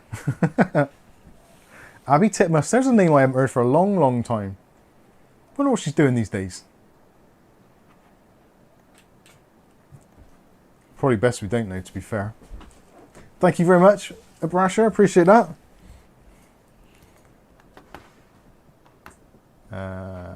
Zero Defects says, have you tried with a different kit? I have. I tried it with the Corsair kit. I also tried it with the Crucial kit. And in fact, I think probably, yeah, I've cut the sides open on that. So I had the Crucial kit in there. That didn't work out well. Yeah, it sucks. Mark Berry says, yes, she was John Leslie's girlfriend at one point. Yes. Until there was legal things happening about him. And yeah, that all went a little bit Pete Tong. Right, now I've got XMP turned on, so let's try the Intel do test thing. If I can see it. Christ, try it with a different Mobo and AMD CPU. try it with an AMD CPU. That's not a bad idea. I have got an AMD CPU. I've got loads of AMD CPUs and motherboards, but I want to use Intel purely because I mostly do video editing. That is what most of my time is spent on the computer, to be fair. Either in Discord, answering emails, or editing. And for video editing, the AMD processors do really kick ass. And also, I've bought them now, so... And where's Welly Bob? Remind me to do that. Where is Welly Bob? Poor Welly Bob. Aletta's cooking a big pot of super hot chili. Charles is on his way. Don't blame you. Right, I'm going to let that run. There is another thing that I've purchased this week. Now, this is all part of my ongoing plan in order to make this my video editing PC, which I really want to do. Really, really, really want to do. So, this one was a bit more of an impulse purchase. And, yeah, I'm somewhat regretting this. James is making soup for him and his son as well. Oh, awesome. Skystalker says, turn it on, Mike. Turn what on? Turn what on? It's on. Mark Berry asks, is Ugly Bob coming back? Is Ugly Bob coming back? Well, that is a very good question. I honestly don't know. I've emailed him on 2 or 3 occasions and sent a couple of Discord messages, and I've not heard anything. So I'm hoping and praying that he's okay. But honestly, it's been complete and utter radio silence, which is really unusual for Bob. Yeah, it just normally says, oh, I'm going away or something, but I've not heard anything. So, I don't know. You kind of always fear the worst. It's generally, especially when people have been around in the community for a long time and they got like quite a few other pals on the Discord and stuff, for them to just completely go radio silent, no one else appears to have heard from Ugly Bob either. So, Ugly Bob, if you have, if you're okay, just let us know, please. And if anyone else has heard from him. And if anyone else has heard from him, yeah, please do.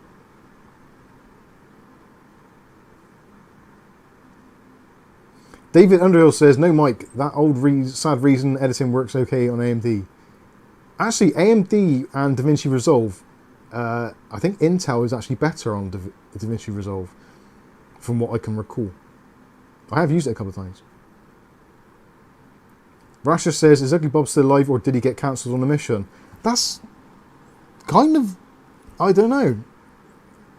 When was the last time? He was between his last mission. Yeah, between his last mission he went on, he was still messaging every now and then or sending a picture and just saying like, I'm still alive.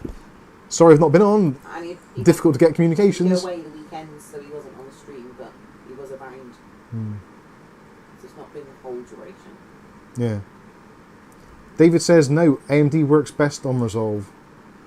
I don't know. I've seen a couple of reviews where people have said contrary, but I've not used Resolve myself on a daily basis, so I wouldn't like to say one way or the other.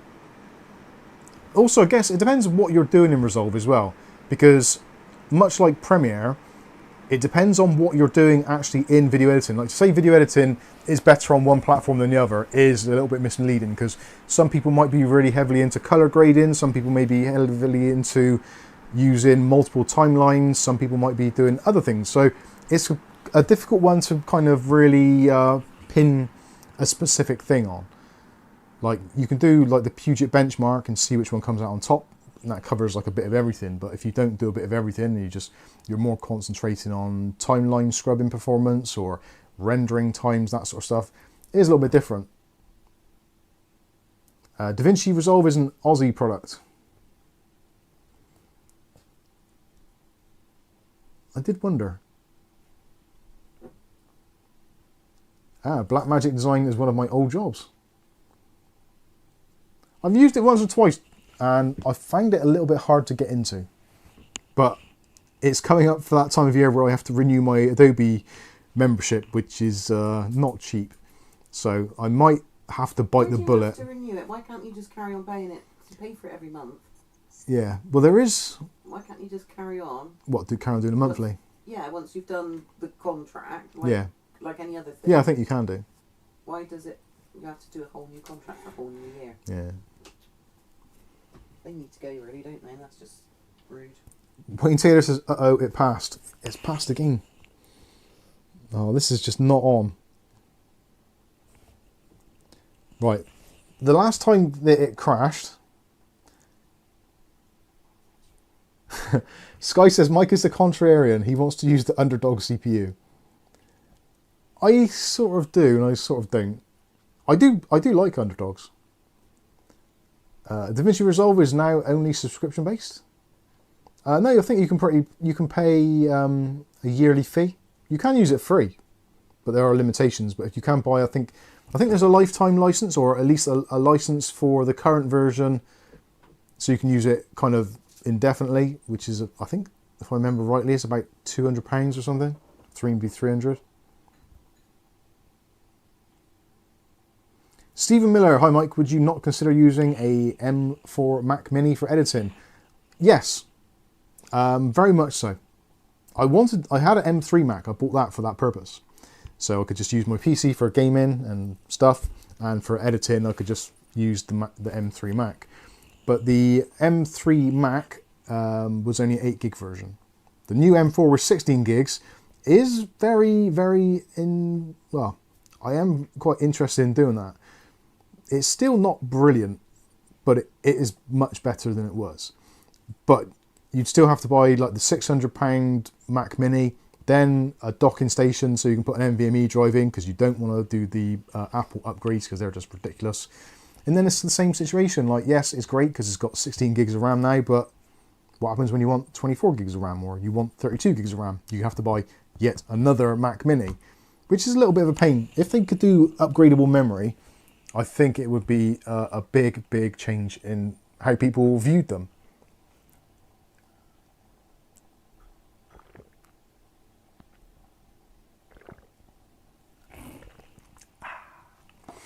Bisto.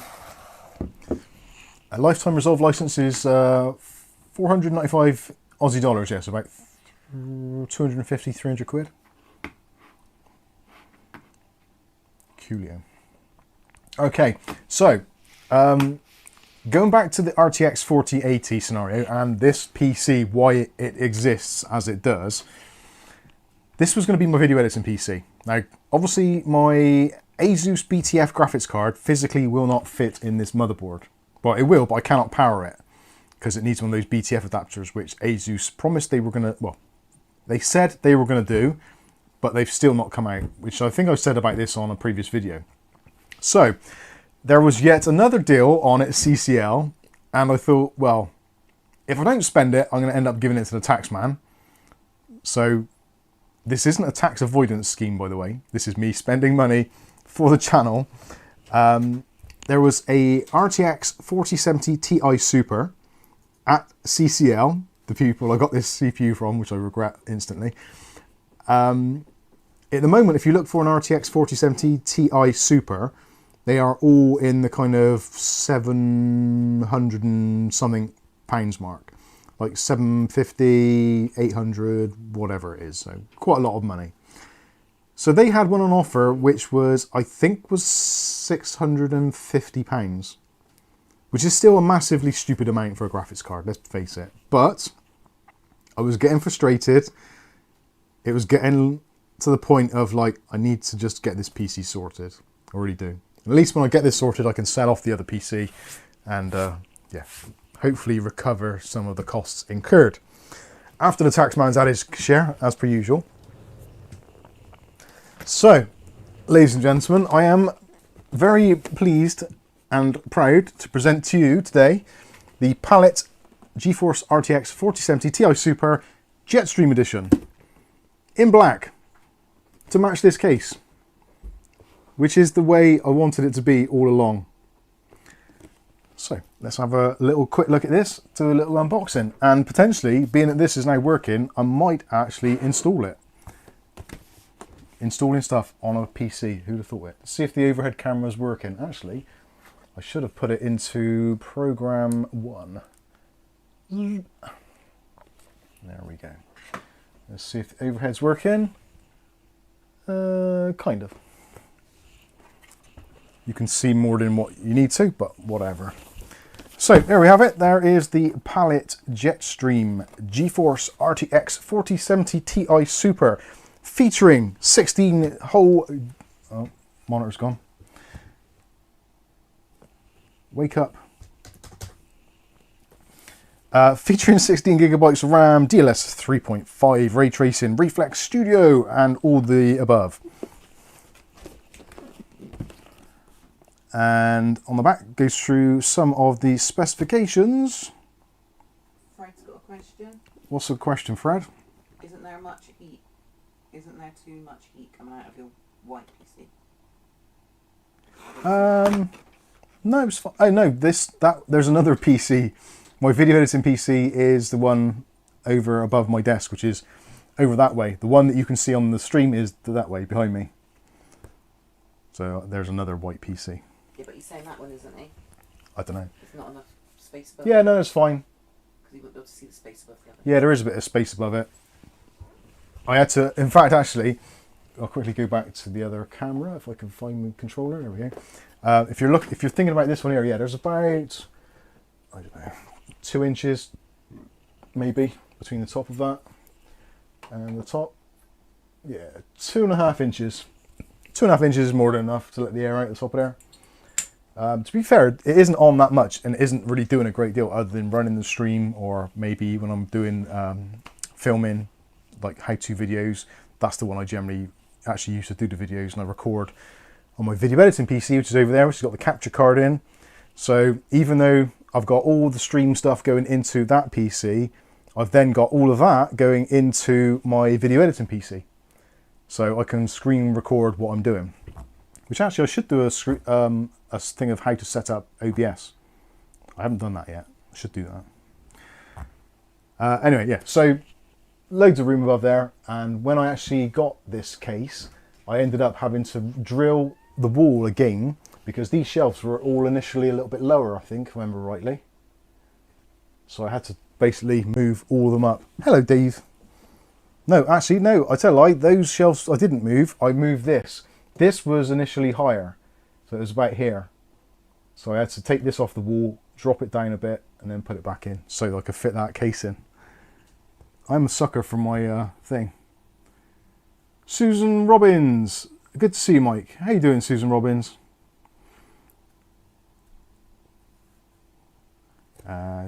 Fred says, I have 2, but mine gets really hot. Yeah, mine's not too bad. If I played games on it, it probably would get quite warm, but very rare that I play games other than to do benchmarks. Dave out the way. What's your choice of programs to test PC parts in the build? I see a lot of people using OCCT. Is this any good? Have you heard of it? Yes. Yeah, OCCT is pretty good. Oh, that's Dom, innit? I just realised you changed your name there again. Dave, look at Otis. He's scratching the screen. Otis can see Dave on the camera. And yeah, Otis is over at Cav's monitor, As soon as you can see Dave, and he's scratching at the screen. Amazing. Otis, hello. Is that your brother? Do you want to go on there? He's like, I want to go to that. That looks like fun. Dave was right in the camera. I don't fall off those boxes, Davey.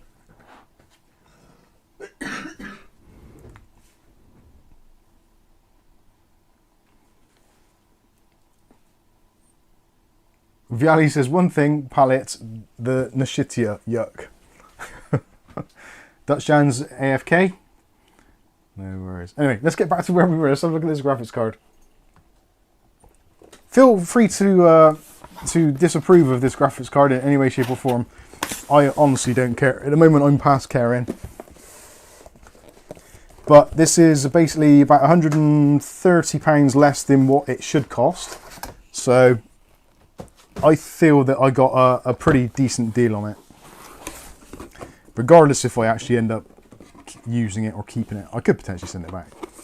So it comes with a palette little thing there. Palette powered success story. Call for submissions. Share your story and win big. No. Comes with a 12 volt high power cable and also the adapters for two 8-pin PCIe's. Won't be needing that because the graphics card, the power supply already has those connectors on. I don't think there's actually anything else in this box. That is kind of it. You don't get a lot for your money. Quite literally. And that is it's a big card.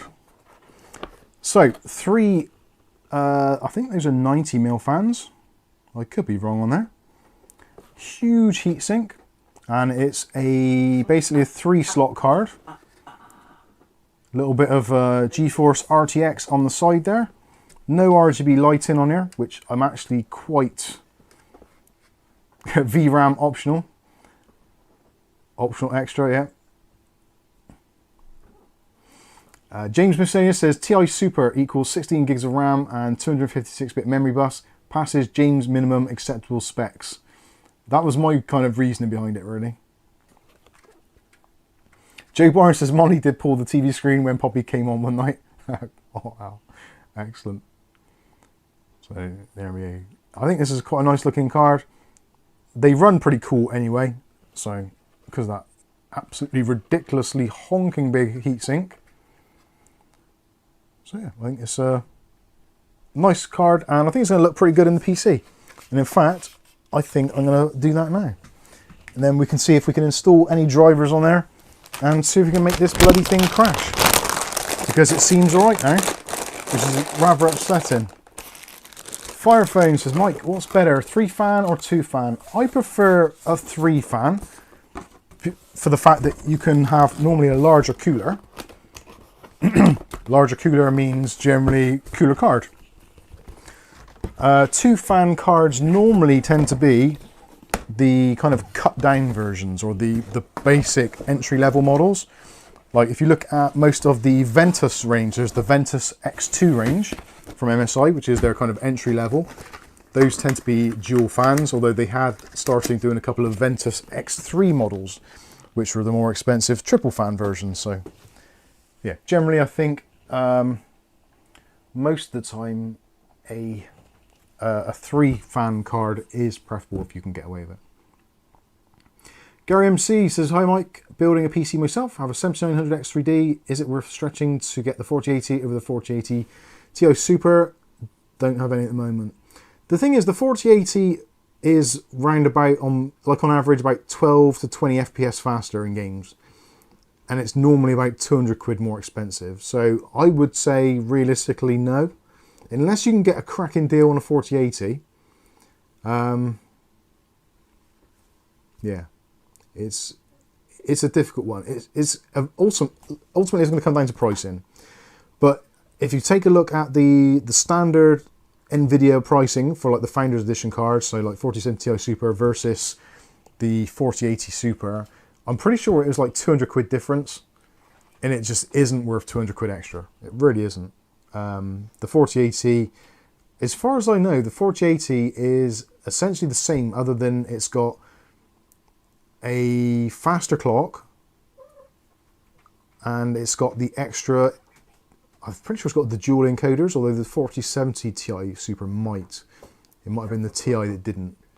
I forget the specs so much, but yeah, realistically, the 4080 Super at the moment is like 950 quid, and they have still got some at Scan UK stroke Nvidia, the Founders Editions, so they've come back into stock. But yeah, 950 quid against kind of like 750 for the 4070 Ti Super. Seems like a lot of wasted money there, but who knows. Firephone says, who makes the Founders Edition cards? I'm not entirely sure. I would imagine... No, I don't know. Yay, it may have something to do with... oh God, who's the OEM that does all the Apple stuff? Foxconn. It might have something to do with Foxconn. I'm not sure. That's my guess. There's another super chat from our man Welly Bob. Oh, that's the wrong keyboard. Welly Bob's £2 there. Says, Mike buying a 70 Ti Super. Rules gone mad. Hi, by the way. Hi, Bob. How you doing? Sorry, Welly Bob, I should say. Firephone, yeah, Foxconn. Wayne Taylor says, really, it's a worse time to buy a GPU with all the CS releases, new products will be out. Yeah.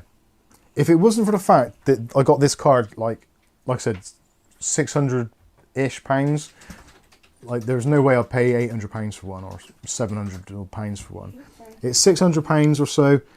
It's kind of like, yeah, it's not great, but it's a tax deductible for one, because I use it in my video editing PC, hence going in here.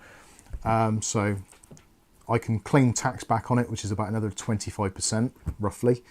So £600, take off that, that's another 150 quid. So about 450, £500 for a 4070 Super.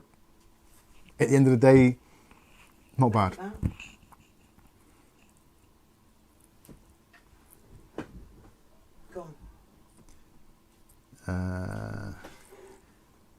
Candice, how you doing? Says, I got an AMD card, so don't worry, but I almost ended up going for Intel 14700K or whatever it's called. Yeah, that's what I've got on this.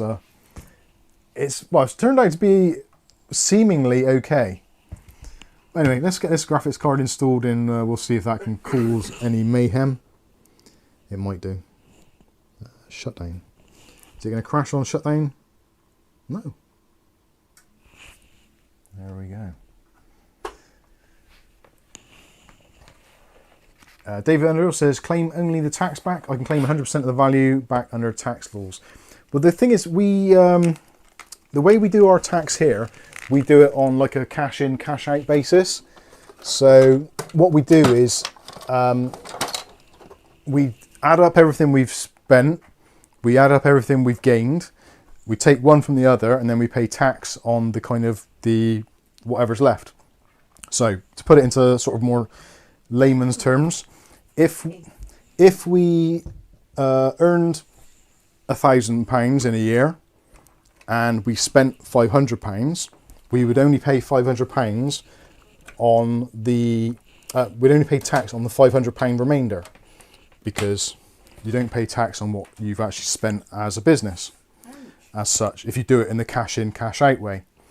Whereas if you're VAT registered, you can claim back the VAT on basically kind of everything. So it's, for us, it's a simplified way of doing it, which is why like things like super chats and donations and stuff we do get taxed on, which probably we shouldn't do. But hey ho. Kind of is what it is, I guess. Oh shit. Ow. I didn't pull out the cable. Sorry. Otis! Stop it, you bad monkey. He's a bad monkey, isn't he? Right, is that visible? The camera's in a really weird position. Let's see if I can remedy that. Oh. That's kind of okay-ish, I think. Yeah, you can just about see that. Let me get rid of that. I can move my mouse over now so I can clear the screen. Awesome. I am. Oh. This little chap. Oh, tools. Who's he? Right, let's grab a screwdriver. And the thumb screws off the side first of all.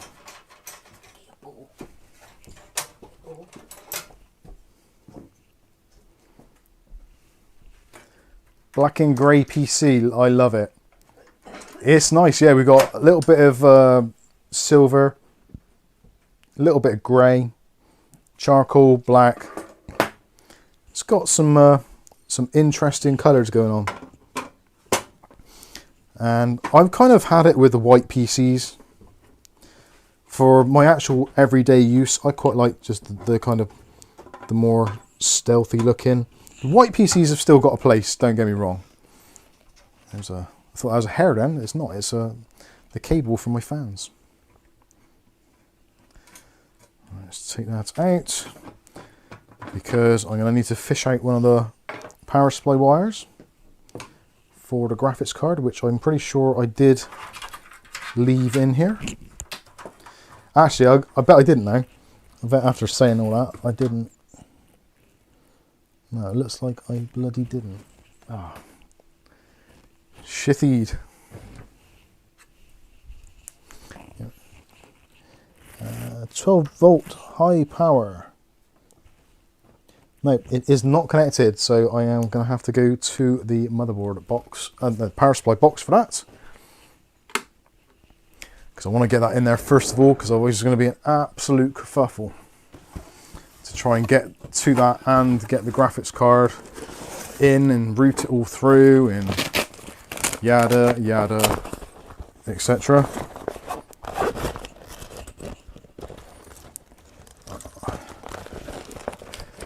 Now I may do something somewhat despicable right now, which will probably upset some of you, but we live for that sort of thing. I need to turn the light around actually so I can get a bit more light on the subject. There we go, it's a bit brighter. So I've got these 12 volt high power cables, but they're braided. And I don't know whether I like the braided look, because that's just something else to pick up dust. So I'm thinking that maybe I cut the braiding off. But is that going to make a right mess? Let me know what your thoughts are in the chat. Am I doing something particularly bad here? I'm going to cut this off and see what the deal is underneath. At least if I do it on one end, if it is horrendous, I can hide it in the power supply. I don't think there's any circuitry in here. But I don't know what it is, I just don't like braided cables. I think they look absolutely awful.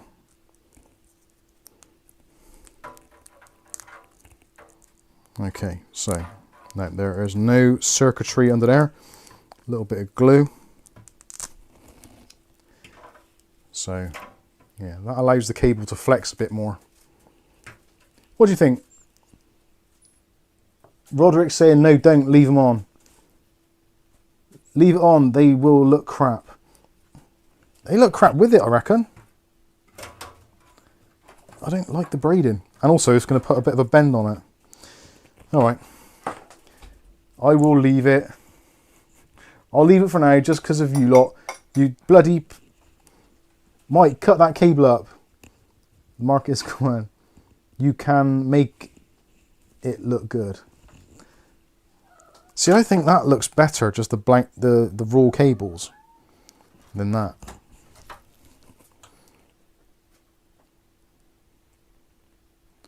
And it's going to be a nose to take it off after. I'll sod it. I'll leave it on there. Shame it's not a flat cable. Yeah, right, because the newer versions of this particular power supply I'm using actually do have the flat cables, which would have been preferable personally, but hey ho. Right, what is that there? That's an extra PCIe, so I'm clearly not going to be needing that, so I'm going to take that out of there. because there won't be any PCI shenanigans going on in this PC. And I'll take that one out as well. I suppose really I could have just left the used the adapter.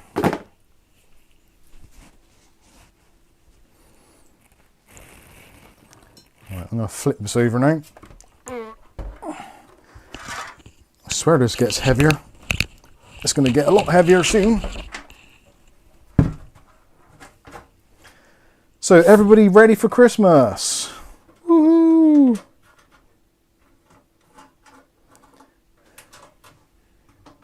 Circumcise the cable.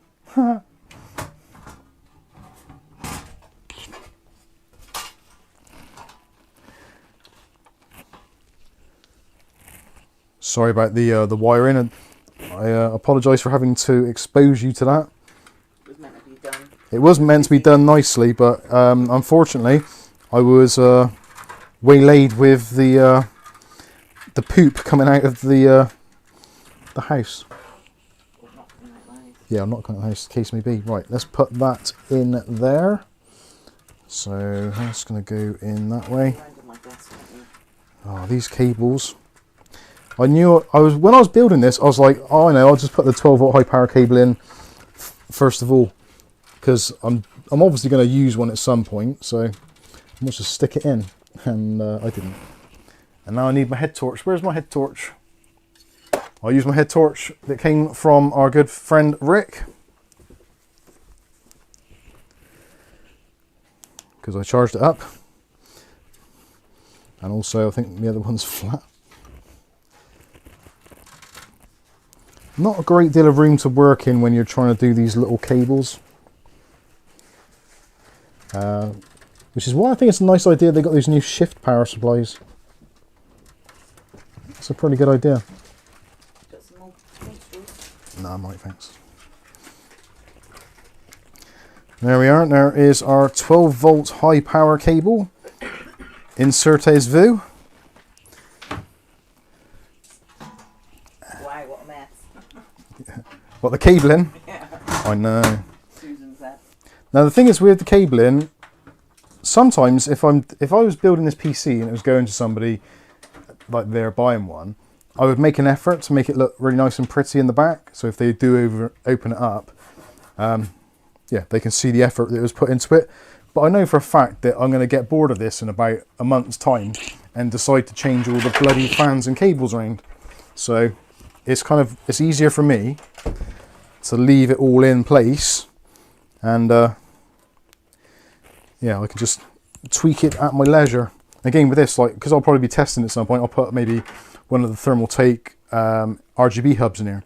So if I leave a couple of SATAs loose, I just grab in and get them, you know. Makes life a bit easier. And that's what it should all be about, trying to make life a little bit easier for us all.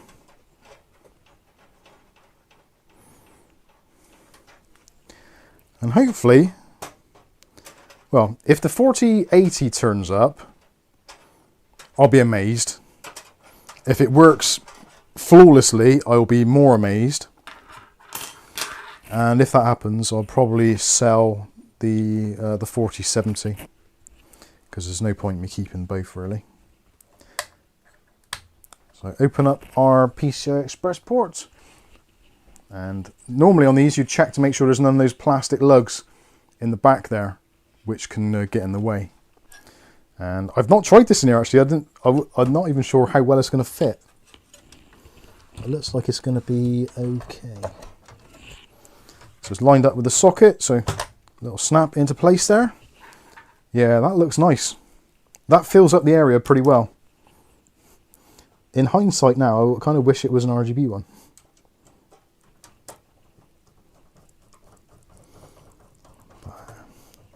Beggars can't be choosers, eh?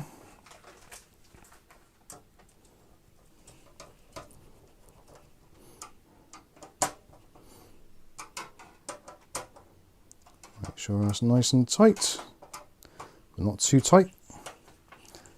Good stuff. And now we can plug in our 12-volt high power shenanigans.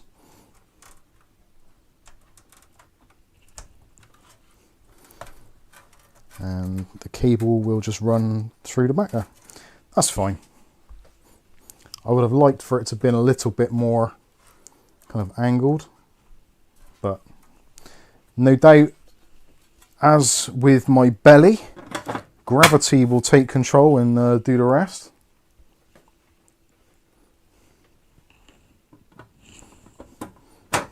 Uh-oh. Rick says girthy GPU. It is. It's quite big, isn't it? It actually does make it, well, it fills the case quite nicely, doesn't it? But then some cases I've got would have looked a bit nicer. That would probably look nicer in the Series 500, but it's not white, so I can't. Let's make sure that is definitely in. None of the fans are blocked. Something else actually, which is quite nice, the M.2 slot there at the bottom is still easy to access.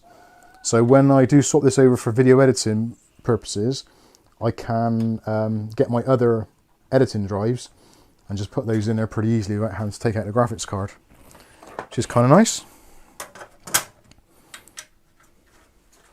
And at some point I'll put in the Thermaltake LCD panel on there so I can monitor temperatures. But I'm waiting for the new round one to come out. Hopefully it's going to be a bit cheaper, but I don't know if it's going to be. Otis! Calm yourself. I think it's his own reflection. Scared of his own reflection? No, just talking to himself. What are you saying? What you looking at? Okay, there we go. We're done. Right, turn off my head torch.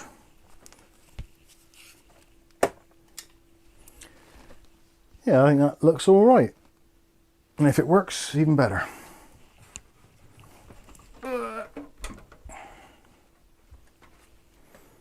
Let's go back to the main camera. There we go. Hello, ladies and gents.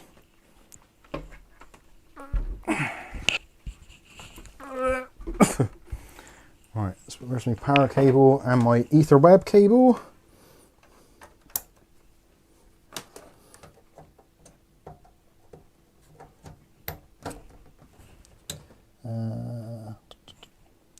Smart fan on. Suppose I should plug in the graphics card now, shouldn't I? Wayne Taylor. Hello, Wayne Taylor. It's between earlier. What's he asking? Please put in a GPU support bracket. Okay. Here's one I printed earlier.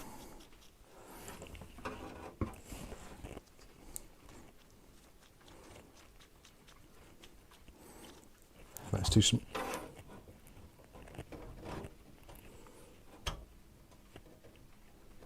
Oh, that fits in there pretty well, I think. Oh, that's nice there. There's a little ledge in there to hold it in place. Legend! There is our GPU brackets. Very, very nice. Rear fan? There's a rear fan. Black. Oh, a black rear fan. It's RGB to match the rest. Thought it would be nice and stealthy. Well, it's stealthy, other than the massive RGB. I've got some RGB. This isn't the Stone Age.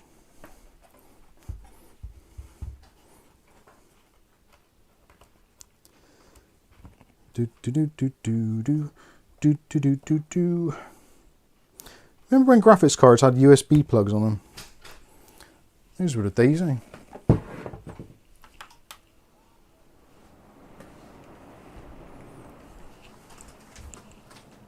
It's got no LEDs on it. Send it back. Like anyone cares. Nick Barnes. Hello, Nick Barnes. Where do I put my chair? Oh, there it is.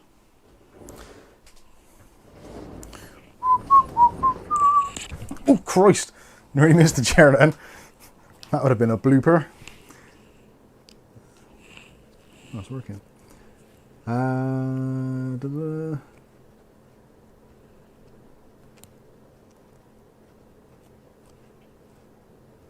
Wayne Taylor says the flex on the PCB nearly always means a core reball within a year, 100%. Nick Barnes' question, when should you use driver uninstall? Before uninstall when Intel CPU has its own graphics? Well, the DDU thing now isn't as important as it used to be, because a lot of systems now, like AMD processors, have all got onboard graphics. Intel have had onboard graphics for ages. So it's got to the point now where the drivers do need to coexist. So quite often I'll have on my system the Intel Arc drivers for the Intel Arc onboard graphics, plus I'll have the NVIDIA graphics or AMD graphics, depending on what I've got. On the streaming PC behind me, I've got the AMD graphics for the processor, and I've got the the NVIDIA graphics for the GPU. So you don't necessarily need to remove them every single time, but if you're experiencing problems, then that's when you do. Installing drivers seems to work. So yeah, it's not as important. If you're upgrading a graphics card from like say like a 2070 up to a 4080 or something, it's probably a good idea to do a factory reset of the driver. That's probably the most you need to do.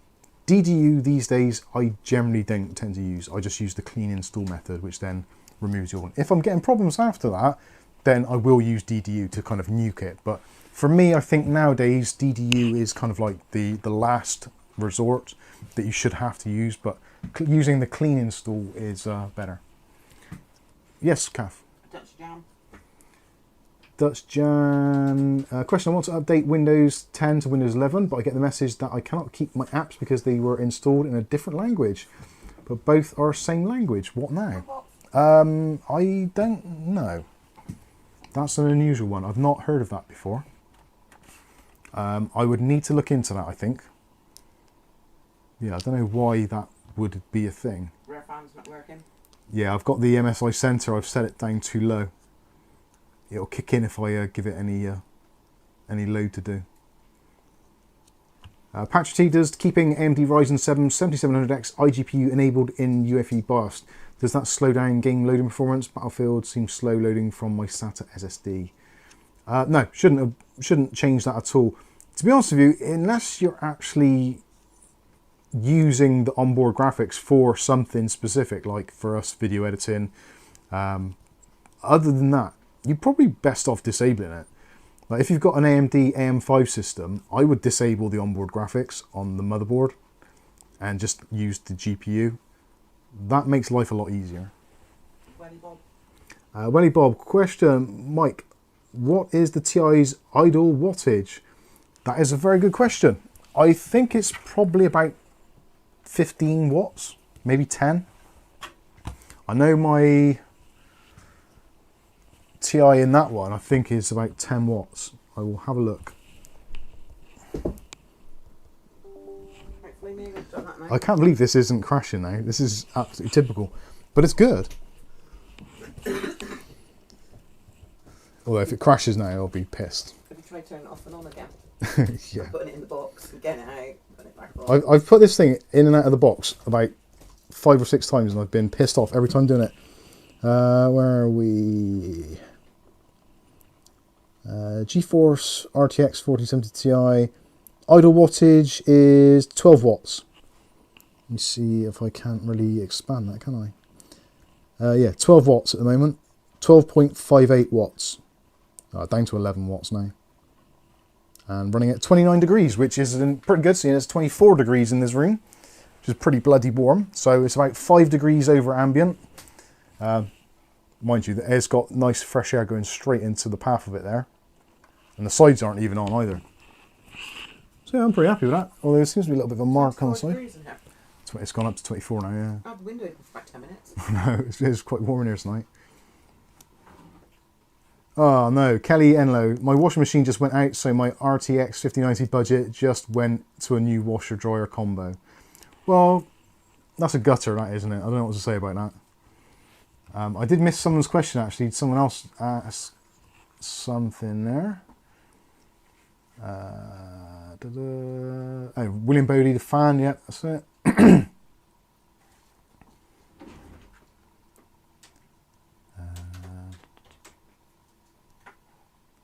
I know I did answer that. Looks good. Mike says, Susan, thank you.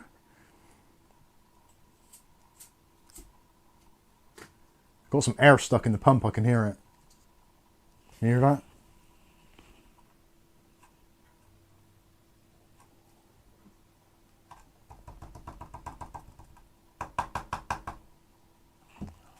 That'll go.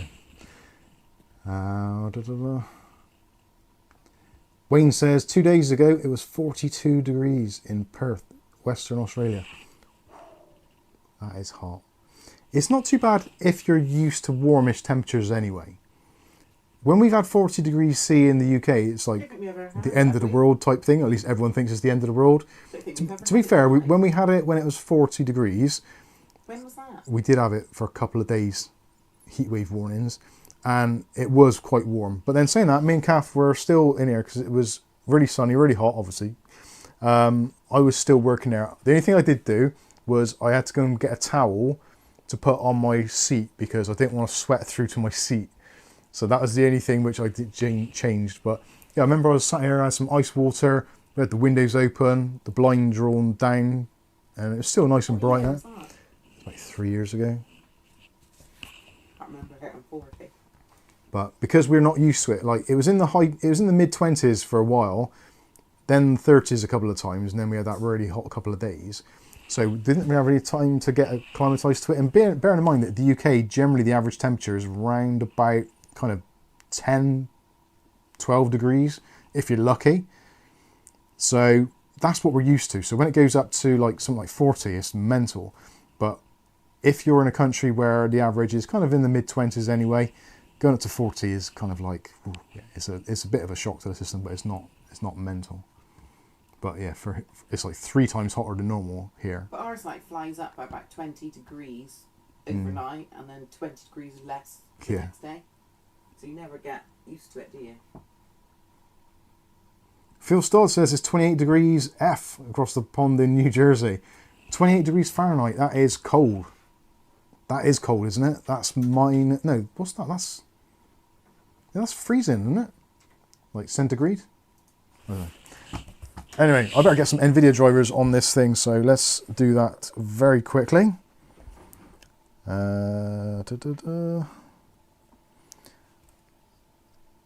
It's asking for many things here, which I don't know the answers. Where is my keyboard? Oh, I know. I should use this little Bluetooth one, shouldn't I? That'll make a lot of sense. On Bluetooth mode. Oh, this is in Mac mode, isn't it? It ain't got Windows key. Actually.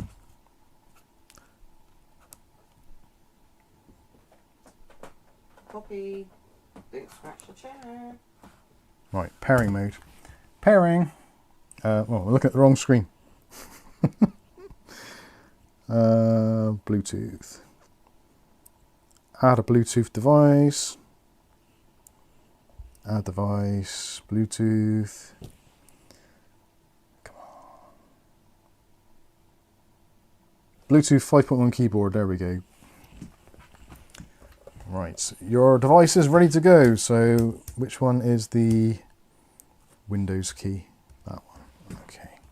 It's got Mac keys on it, which I don't have a Mac. There, this is pretty cool.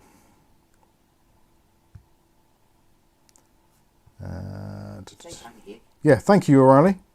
I must do a review on this at some point. NVIDIA drivers.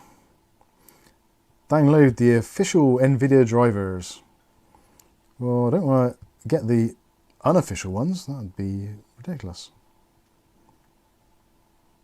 Select product category. GeForce. Where's the automatic driver? That's NVIDIA app. Download now. That's the easy way of doing it. The NVIDIA app's actually pretty good, if you've not seen this. I wish I could show you the screen, but it's not particularly easy to do. I need to get another capture device so I can show you what's on here and I can see it at the same time. Where are some downloads? It's a bit small for my eyes as well. Where's downloads? There we go. NVIDIA app. Do you want to? Yes, I really want to. Yeah, the NVIDIA app is the new version of the kind of the GeForce experience. It does very similar things, but it's got some other cool features in there. So you can get hands-on with a bit of overclocking. You can set your default profiles for various games. I think you can set fan speed profiles as well. But most importantly, it will get the drivers for you as well. So you can choose the studio driver or the game ready. I always go with the game ready driver anyway. I very rarely ever use the studio driver unless there's like a really bad known fault. Enable the overlay. And I think that is it. Drivers. And download. So there we go, pretty good. Indiana Jones looks like a really good game. Have any of you actually bought it and played it yet? I'm not particularly into kind of action type games like that, but Indiana Jones is something from the 80s, around my kind of childhood and growing up, so it kind of has that little bit of maybe kind of not sentimental but nostalgia to it. Game ready driver is ready to install. Let's do that.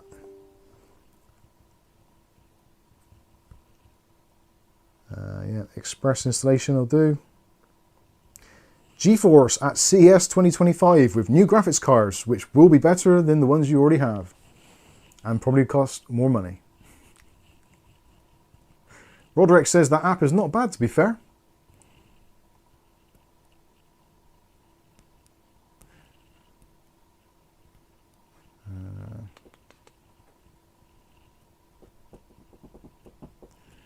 I've got well, it's not amusing, but it's kind of, you will pity me. I did some game testing on the Intel Core Ultra 245K without a graphics card. So just using the onboard graphics on the Intel 245K. That was the PC I think I was throwing out the window. I'm pretty sure that was the one I was going to be thrown out the window. So if you want to see me enduring pain, suffering and anguish all at the same time, then yeah, you'll enjoy that video. I didn't enjoy making it. I haven't finished it yet. But oh, I thought this was frozen. I thought, yes, at last it's frozen, but it hasn't. Shit. David Hunter says, pain, suffering, yes please. That is not what normal customers pay for. I see. Yeah, the oh, done. Close. Okay.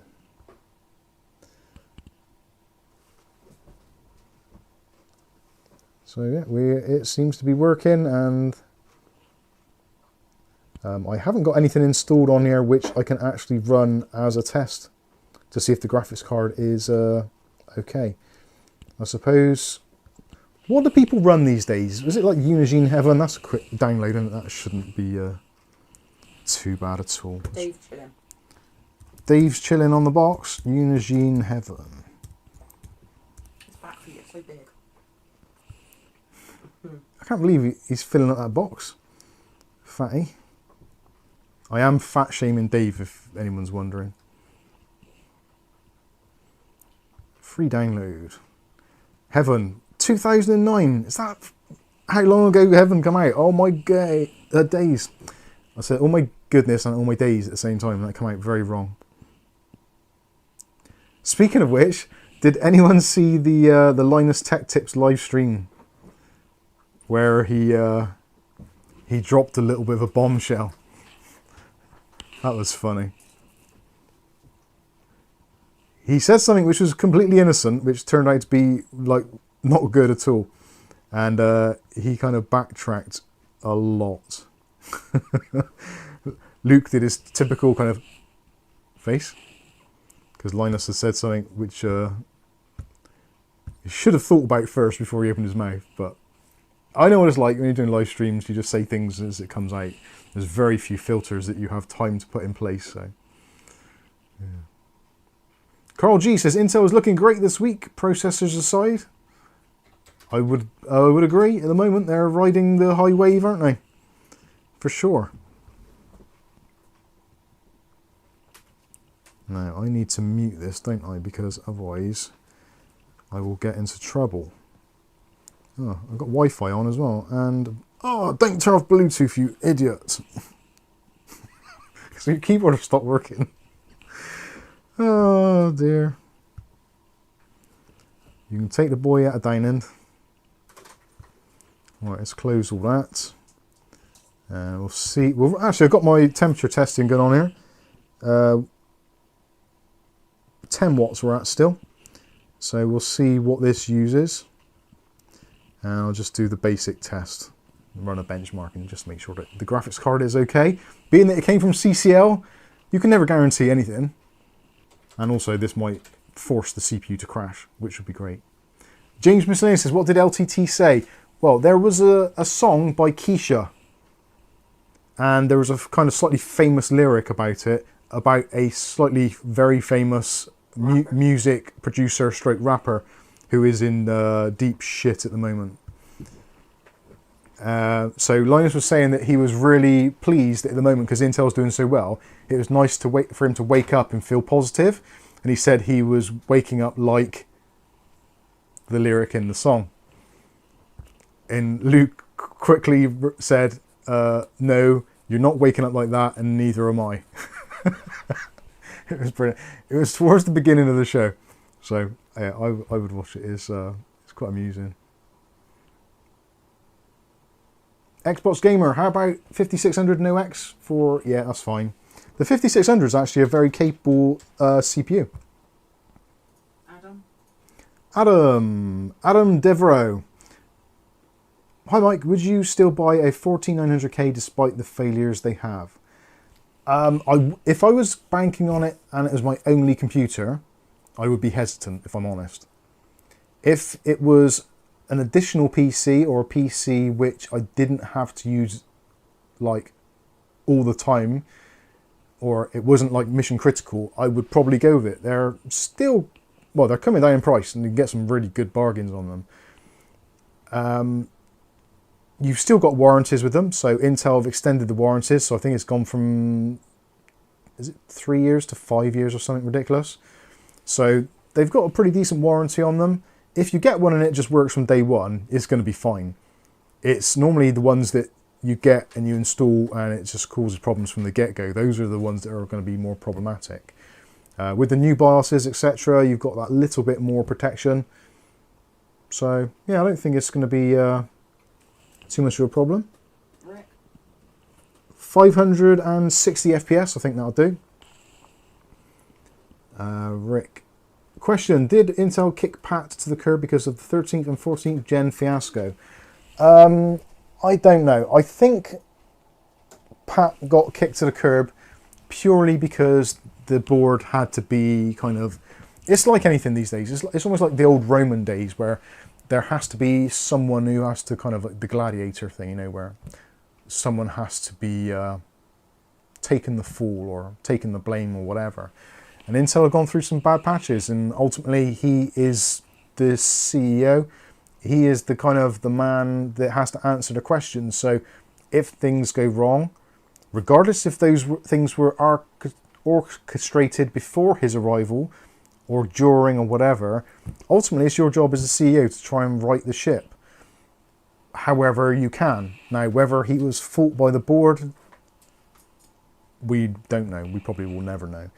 But yeah, I think he was the kind of like the blood sacrifice to Intel, which is a shame because he's an engineer, he's got engineering background, so you think that he would be in a good position to do to turn the ship around. But I often think that the role of a CEO is probably best for someone who isn't an engineer from a company focused standpoint, because an engineer is going to have way too much passion about the product and how the product works, whereas a CEO's job really is to take whatever you get product wise or program or whatever it is, and to maybe try and have a positive outcome for that product regardless of how you do it. So if Pat Gelsinger was like, okay, this is the architecture, there's issues with it, that's kind of how it is. It's then his job to either make it so the product is cheap enough that people will buy it anyway, or to be transparent about it and make it cheap enough so that people are aware of the potential issues and can buy into it. And then from an engineering standpoint, he probably wasn't the best person to do that. He was probably like, well, we could make this better. But they'll be like, well, we can't because this is what we've got. You have to work with this and you have to make this work for the company.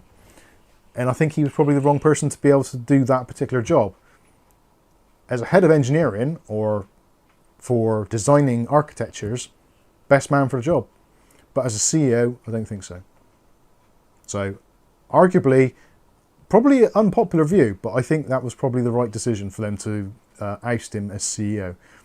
The fact that they gave him the kind of the golden parachute, it was a shame. They could have probably kept him in a chief architect role, maybe. But who knows? Who knows what goes on behind closed doors? Right, so our average FPS is 528.5. Our score was 13,313. Minimum FPS was 13, and our maximum FPS was 942. And there's actually minimal coil whine. There is a little bit you can hear, which is mostly just inductors and stuff doing their thing. And at this sort of refresh rate, we're at what, 400 plus frames per second. So yeah, that's totally normal. And I wasn't sure if the fans are actually going, but they are. The fans are going, but they're making no noise.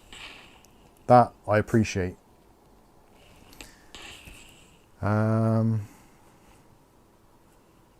There we go. Oh, where's escape? Is that escape? Okay, I don't think I've got an escape button on here. Why have I not got an escape button? Got an any key. I haven't got an any key either. Right, there's a... I can do a function thing here, apparently. So function and win.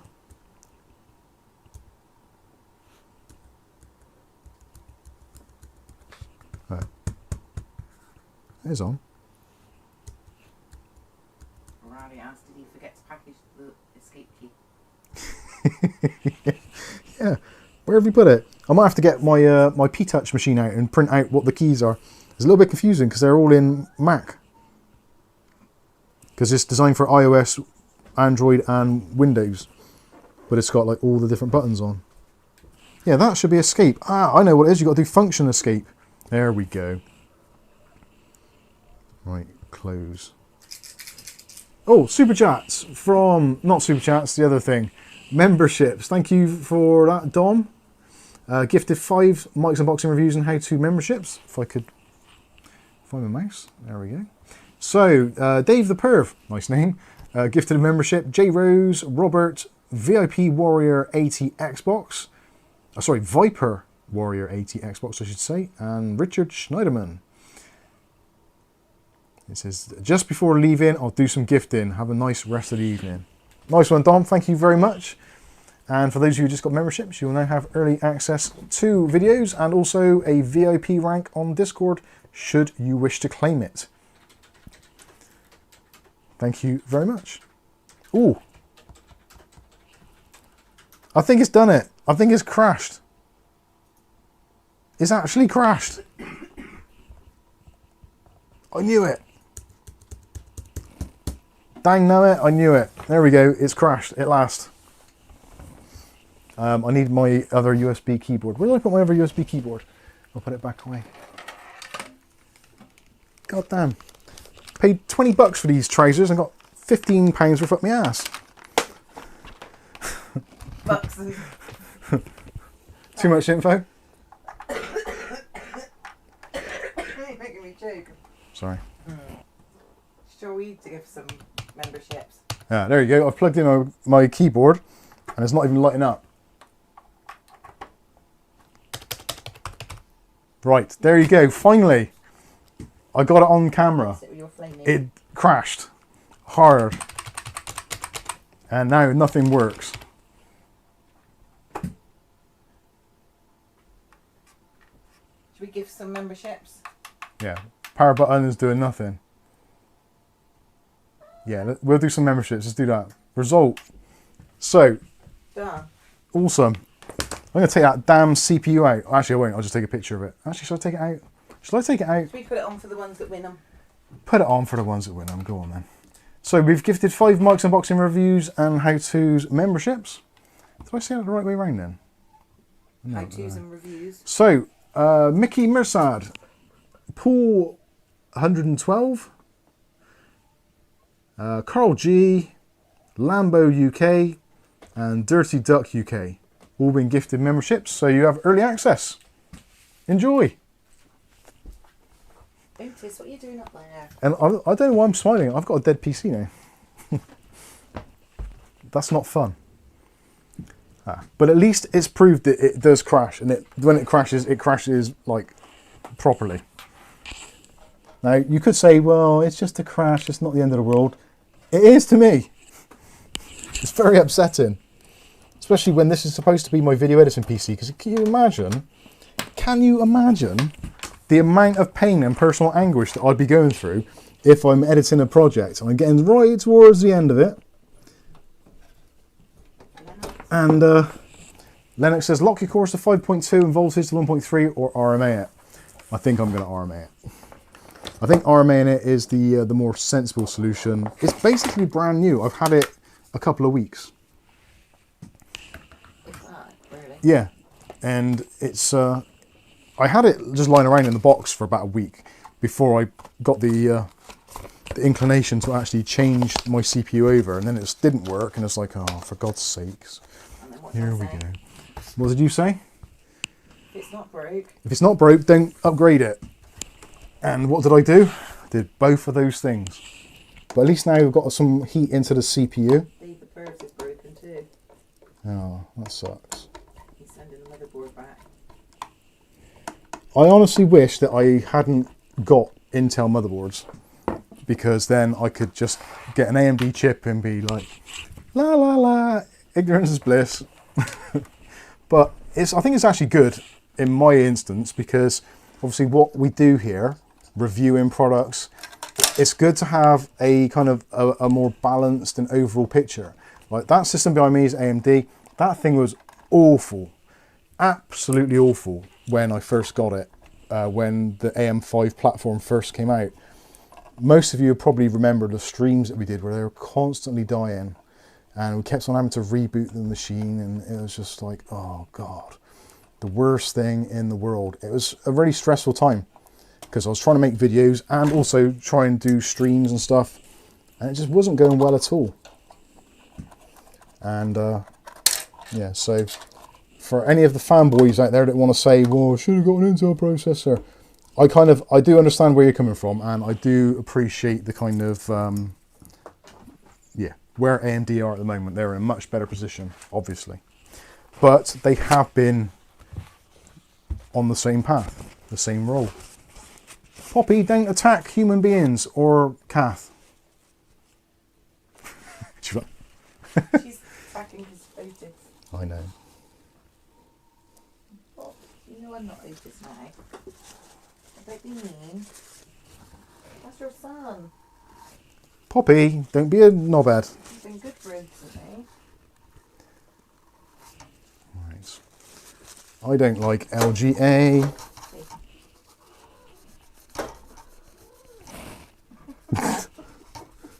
Don't know if you can hear that on the microphone, but Pop is making some very unusual noises. I just spotted something there on the CPU, which I am hoping isn't the problem. I don't know. From the angle I was in, I could see there was like a bulge on the actual IHS, but it just appears to be a trick of the light. We're all good. I hate taking processors out. Is there anything scarier than taking a processor out these days? Like with AM4, it's great because you knew that if you bent the pins, you had a pretty reasonable chance that you could either bend them back or give them to your wife to bend them back. Kath's pretty good at those, to be fair. Kath used to be referred to as my Swiss Army wife. She was very handy, very good at shit like that.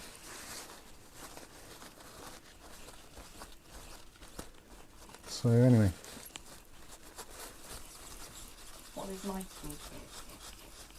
Knives? Yeah, like the Stanley knife things. Yeah, Stanley knife or retracto knife or whatever. Yeah, that's my nails. Yeah.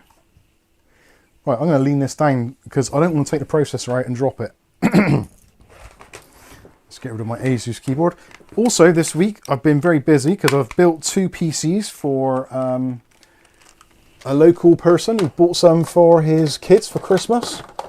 Still waiting on the processor to arrive, so I've put in a temporary CPU at the moment just to get it all installed and updated and what have you. Nice little, as our friend Togue would say, they are cookie cutter PCs, which basically means, yeah, it's like a Ryzen 5600 and a 6600 GPU, 16 gigs of RAM, terabyte, blah, blah, blah, blah, blah. The usual stuff. I'm regretting this a little now. Actually, I'm regretting it a lot. Oh my god, that didn't sound good. Oh well, it's been R-made anyway. What the hell? Let's go to the overhead. Hopefully that's still working, kind of. Yeah, there we go. Let's take that off of there and try and get the CPU out and get the protective cover back over, which you should always try and keep your CPU protective covers, and mine is there. It's very sad, isn't it? I keep all my bits and pieces for the individual PC all in the back, all in the box there. Oh no, you can't, can you? Yeah, there's all my stuff. Spare bits for the case, M.2 drive, RAM, blah blah blah blah blah. All the stuff, keep it all in there. I've got a cover. And then you put back in. Yeah, I always did.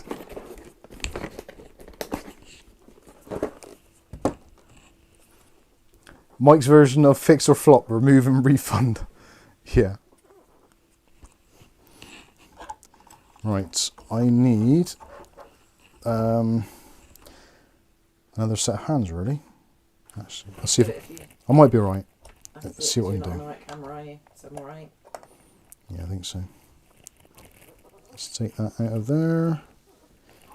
I really don't want to drop that. What have I got to do? That's right, I've just got to try and put this back down without bending any pins. And then put the socket cover over the top to prevent any crap going in. I never remember which way these go round. I think it's that way round.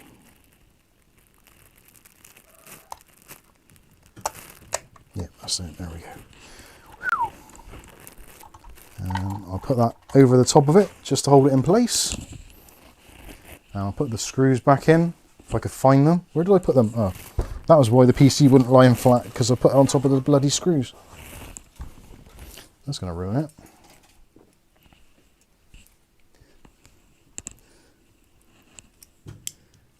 Raj D says Kerry Holzman should be a mod. There we go. Oh fuck! Where did that screw go? Hi Kerry, how you doing? Good to see you. I'm having a nausea.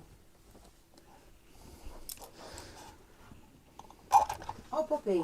So, as I said a little bit earlier in the stream, if you've not done already, you should check out Kerry Holzman's live streams. They are excellent. And actually, I don't think that's going to hold in there very well, is it? Oh, so for anyone who's just tuning in, this is basically just going on here to keep it in place whilst I'm waiting for a replacement of the CPU, hopefully. And I wonder if I can get a couple of screws on there. I don't think I can. Right, I'm just gonna have to stay there. I'm not taking out the whole bloody CPU cooler just for the sake of that. That's just ludicrous. So I was going to put a couple of screws in just to hold that in place. The moon is rising. Yeah. Cheeky bastard. Thank you all. Oh, Otis didn't like that.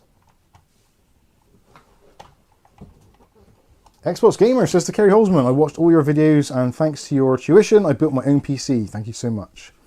See, you can definitely learn a few things there. Right, I'm going to put those screws somewhere. That's going to hold that in place, I think. Put a bit of pressure on there. William Bodie says, the question, does Kath and Mike not see Kerry Holzman is in the house? Yes, we see Mr. Holzman. How you doing, sir? Hopefully doing better than me. But got our new graphics card in here anyway, so we're on the way to having this fixed. Unfortunately, the CPU isn't great. And actually, yes, the numbers that I needed off of the CPU do appear to be actually on the box. So yeah, the S-Spec SRNX3 and the batch number, yeah, that is on there, X417M181. So all the information I needed is actually on the box, so I didn't need to take it out anyway. But I probably will need to take it out for them to RMA it, because our local company here have been absolutely rubbish and have not been in contact at all after all this time. Which is disappointing to say the least.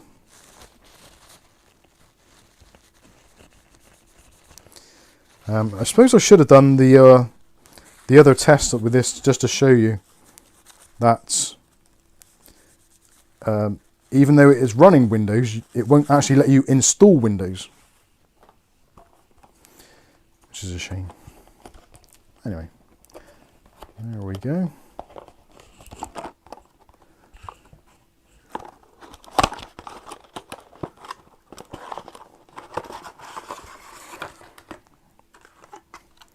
It's quite nice, Kerry, being in the chat. You can take over. Just you answer all the questions for me while I'm busy. It makes life easier. Although Kath likes to answer the questions where she can, but she ain't one of those techies, are you? Although she did ask the other day if I could teach her to install Windows. You didn't. No, build a PC. Sorry. I always get those two confused. Why would this not go back in the bloody thing? You said I did, and I have never done it. That's what I get stuck on. I don't have any interest in installing it, to be honest. I like building them. There we go. Even better now your eyes have gone, so you won't be judging me. I wouldn't judge. Maybe a little bit. Right, so that go back in the box. This can go back to those people at Intel, and they can figure what else is going on with this thing. Absolute gutted. Amazing value processor. £200 for a 14700K, but it just ain't stable. And I can't deal with that, because that will drive me slowly insane. But James Miscellaneous says, that's the one thing I won't put up with mic instability. Totally. It's a real shame. Carl G. Who? Carl G. Carl G. Massive props to review of the terrible Arctic cooling NVMe heatsink. Thank you, Carl G. Yeah, that was... Huh? You healed up from that. I've healed up physically, but I'm still emotionally scarred by that. That Arctic M.2 cooler is an absolute piece of rubbish. Out the window as well, I can Yeah, tell you. that really did get close to going out the window at a furious rate. Right, is that going to hold Is that why on? you moved my desk to in front of the window? So you could accidentally take me out? I don't know if that's going to be safe there. I don't want to take it all out. I really don't. I should have just left the bloody processor in, shouldn't I? Oh, what the hell. It'll be fine. It's now got my... Oh, I suppose I should take the graphics card out because I need to do a review on that. But I have to put that in my other PC, aren't I? Right, let's take that out.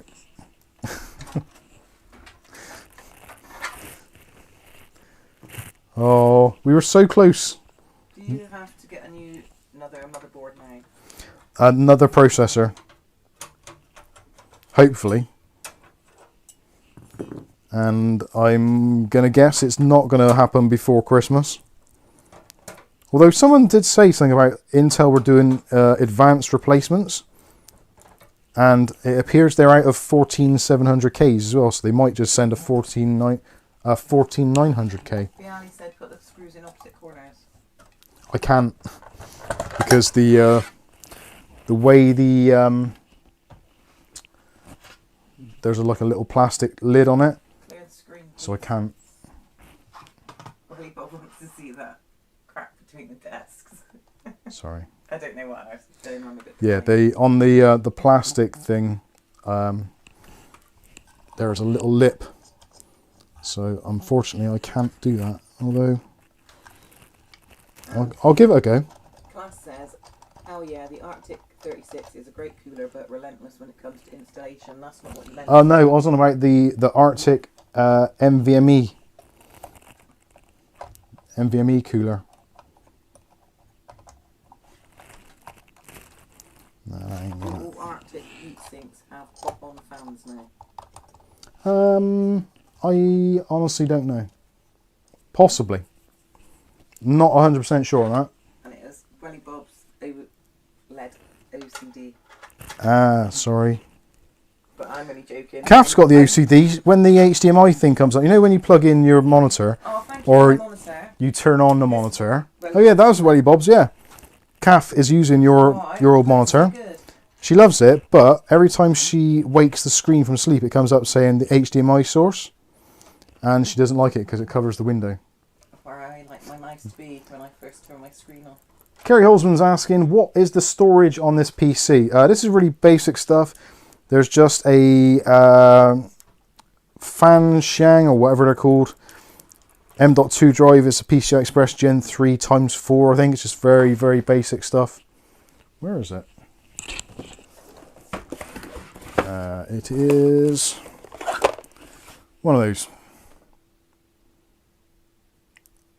Fanshana, however you pronounce it. Fanshana, I guess. Yeah, PCI Express Gen 3 x4, 1 terabyte. It's the Pro version, so it's a little bit faster than some of the others. It's not a bad drive. It doesn't really need to be much faster. No problem. Bialy's off. Have a great Christmas and New Year. Thanks very much. And you? No stream next week. Yes, there will not be a stream next Saturday. Next Saturday we are otherwise engaged with a family event. So yeah, there won't be a stream next Saturday. So if you're waiting to tune in and there's nothing on your screens, you'll have to go over to Uncle Kerry's house and watch his live stream. We'll probably be on between Christmas Yeah, and New Year though. we'll be on between Christmas and the New Year time. We might try and squeeze in another stream on another day, on the run up to Christmas, but at the moment that is somewhat unlikely. But as they say never. What's in here now? I don't know. Why does it get so hot? I have no idea. Fire go out and everything. And everything. And everything. Wow. Right, so where are we? Is it you, Candy Kitten? Let's go back to... It is getting hot in here. It's 24.1 degrees and the humidity is 57% humidity. It's actually quite nice and warm, actually. I'm even considering taking off my coat. And here comes Candy. Hey, Candy. You all right? What's going on? Going to say hello to the ladies and gentlemen? Say hello. No, she ain't going to do it. She'll probably hiss it. I just realised actually I've got the camera in blindo vision mode. Oh, she's sniffing Dave's butt. Don't sniff Dave's butt. Poor Candy is shy. Yes, we do. Skystalker says we need to do a Mike's unboxing Jackbox party for New Year's. That would be so much fun. Yeah, we haven't done that for a while. I don't think we've ever done it though, have we? No, it's already hosted by somebody else, wasn't it? James said he was supposed to be at a Santa thing today, but flu has put paid to that, unfortunately. Sorry about that. Where is it? Class says no 5090 giveaway. Unfortunately not. Kara's asking, did you try installing Windows without the GPU or with a different GPU? I tried installing Windows with a GPU, without a GPU, and with various different RAM combinations, brands, and XMP on, XMP off, updated BIOS, existing BIOS, and every time pretty much it would crash at about 39% of the install. You could almost time it, it would get to that same point. So I thought, well, maybe it's a corrupted USB drive. So I tried another USB drive and it did the same thing. So yeah, it's, what are you doing, Candy? Oh, do you want to go in your box? You hunting around, it's time for bed, is it? Is it bedtime? Here you go.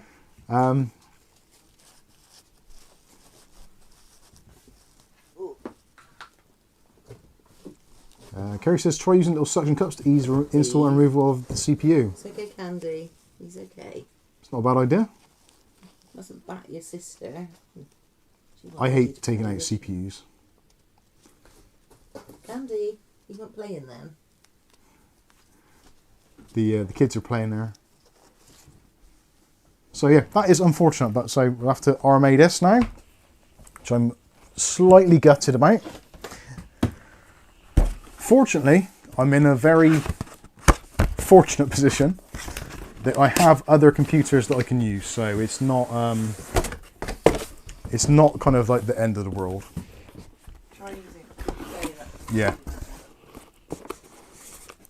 Amazon sells tiny suction cups. I think we've got them here actually. They come in one of the little, not iFixit kits, but another little toolkit very similar to iFixit. Is that what Angel's borrowed? Yeah.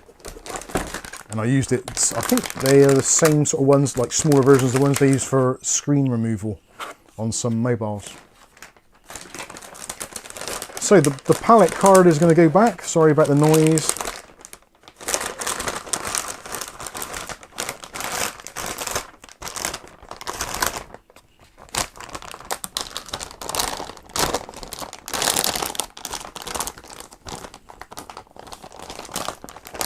Mike's reboxing and how-tos.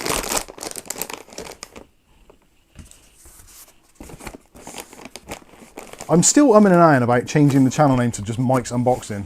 I have asked YouTube if that would affect the channel's rankings and ratings and kind of SEO stuff and all that stuff. They said it made no difference whatsoever. So I'm still tempted to do it because Mike's Unboxing, reviews and how-tos is a bit of a mouthful. But at least for the uninitiated, it kind of says everything. So it's like, well, what's your channel about? Well, it's unboxings, it's reviews and how-tos. So it kind of says what the channel's all about, but at the same time, it's quite a cumbersome thing, isn't it?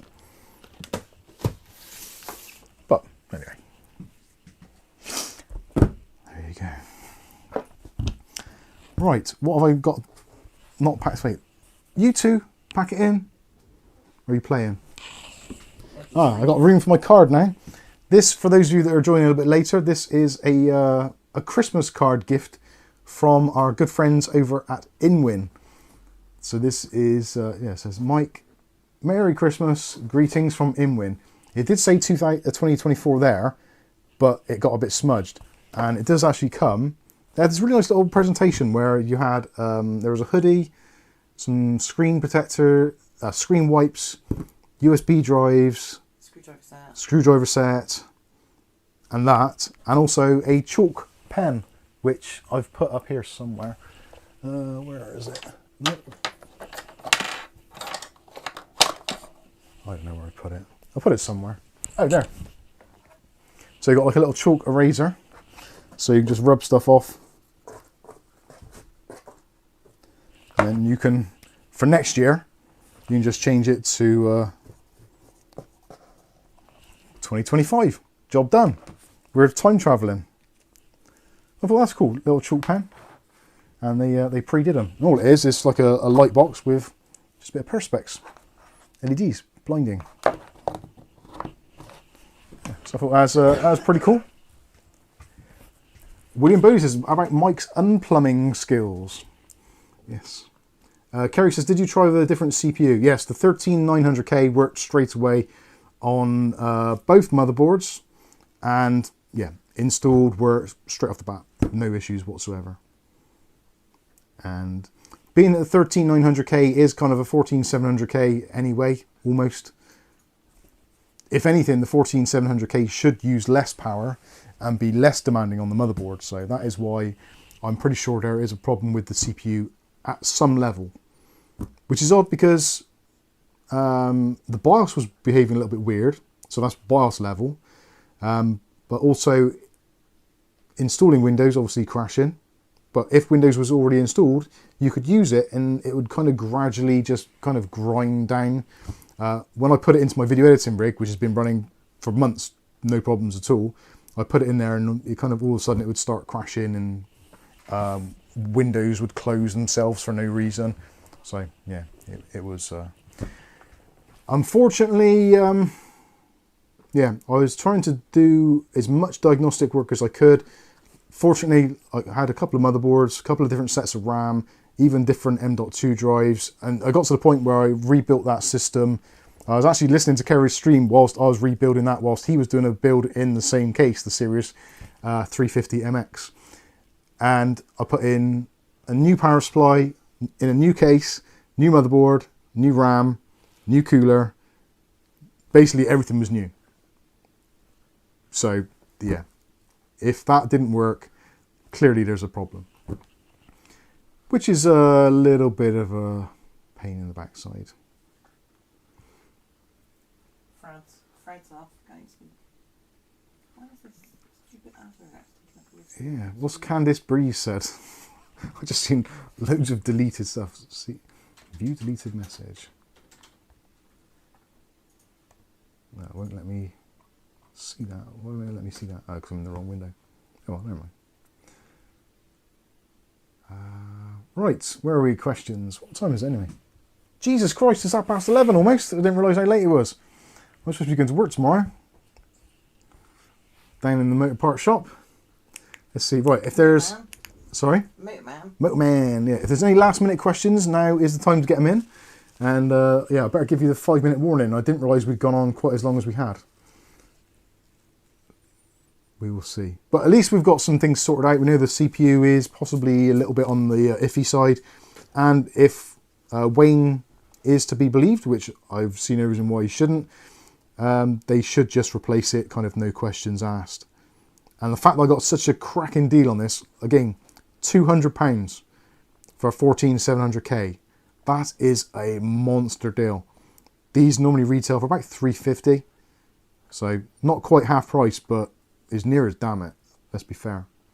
So yeah, I'm very, very, very pleased to have got this, which is why I don't want to go straight in for the refund thing, because I want the processor, especially for that money, because I could resell this kind of almost instantly. and make money on it if I wanted to do that, but I don't. I want to use it and know that the processor in my system didn't cost me much and it was a great deal. And I want it to run properly. And I want to use an Intel processor because my video editing rig runs Intel, my streaming rig runs AMD, so I'm always kind of working out what is going on between the two. Any quirks which appear in any of the kind of platforms, I can be on top of it rather than having to build up a new system and get to use it and all that kind of stuff. At least with these, I use that every day, I use that every day, so it's really good. David Underhill, bless your heart. 20 Aussie dollars, I knew you said Canadian dollars then. $20, have a great Christmas. You too. Thanks, David, much appreciated. You're a lovely, lovely man.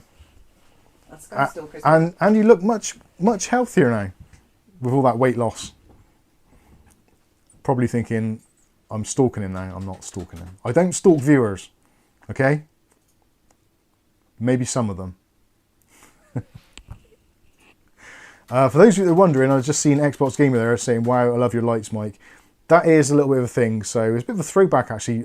Ages ago, I watched a YouTube video on how to make it so that you could set your IFTTT devices to trigger things via YouTube. So things like Super Chats or whatever it was. So a little something for the viewers, interactive. So they send a Super Chat, the lights come on, you acknowledge the Super Chat. Pretty and it was funny straightforward. Because when you were doing anything intricate. Yeah, people used to always do it, especially as soon as I put my screwdriver in something really, really delicate or important that I need to focus on. The idea was that that would come on and the lights would turn off, so I'd be basically in darkness. So people used to do that as a bit of a laugh and a joke. Whereas now, the laugh and the joke is on Kath, because every time I get a Super Chat, she has to get up out of her chair and physically turn the switch on or off. Huh? Sorry, when we get a Super Chat, I should say. So, yeah. Class says you should use background music. It's not a bad idea, actually. I have considered that. Dave the Perv. My PC is broke, but at least I have a Steam Deck in desktop mode on a monitor. It will do until the motherboard comes. Yeah. I've actually wanted to try a Steam Deck to see what they're like. That's a massive weight loss, isn't it? That is a big weight loss. But I'm not sure what that is in stone. What was there, 14 kilos in a stone? No, that's pounds. Oh. Because about 86 kilos, I think, is about 14 stone. I think. So that'd be... Did you get on when you were weighed a parcel? I'm trying to work out what that'd be. Yeah, I have no idea. William says Mike uses Ugly Bob around the world to stalk on us. If only. Zero Defect says, that's me out there. Have a good evening all. Thanks for the fun stream, Mike and Kath. Thanks, no worries. What is 41 kilos in stones and pounds? Xbox Gamer says, they look great. No worries. One is kilo. That's 6 stone. How many what? 6.5 stone. 6.5 stone lost. Wow. That's impressive. That's like 2/3 of a Kath. Right, okay. 2/3? Well, you're 9 stone, aren't you? So 6 stone would be 2/3. I suppose, yeah. You got all offended and then like, actually, yeah. I didn't know. Xbox Gamer says, I love your Saturday nights, Mike. Thank you very much. Question from Rick. Is Mike getting a new iPhone next year? I have been toying with the idea for a long time. I'm still using the iPhone XR, which I bought basically when it came out. And it's lasted me very well. And my thoughts on it are that even though it cost me kind of like £600, I've had it now for the best part of 6 years. So £100 a year for a phone isn't terrible, I guess. But some people, I know there's a few people, myself included, that I used to buy like a new Android phone every year. And it would cost me about 100 to 150 quid. And I'd always buy one every year at Christmas time, regardless. So I've kind of got away from that habit and that e-waste, which I was generating, and just using one iPhone. But yeah, it is starting to slow down a bit, the XR, so it might be time for a new phone. Whether or not I go with the iPhone, I don't know. Huh? Shouldn't have updated. Yeah. Mine doesn't slow down. The trouble is with these phones now, if you update you kind of got to update for security reasons, but then if you update, it gets slower. So PCs are just the same, I guess. It kind of is what it is.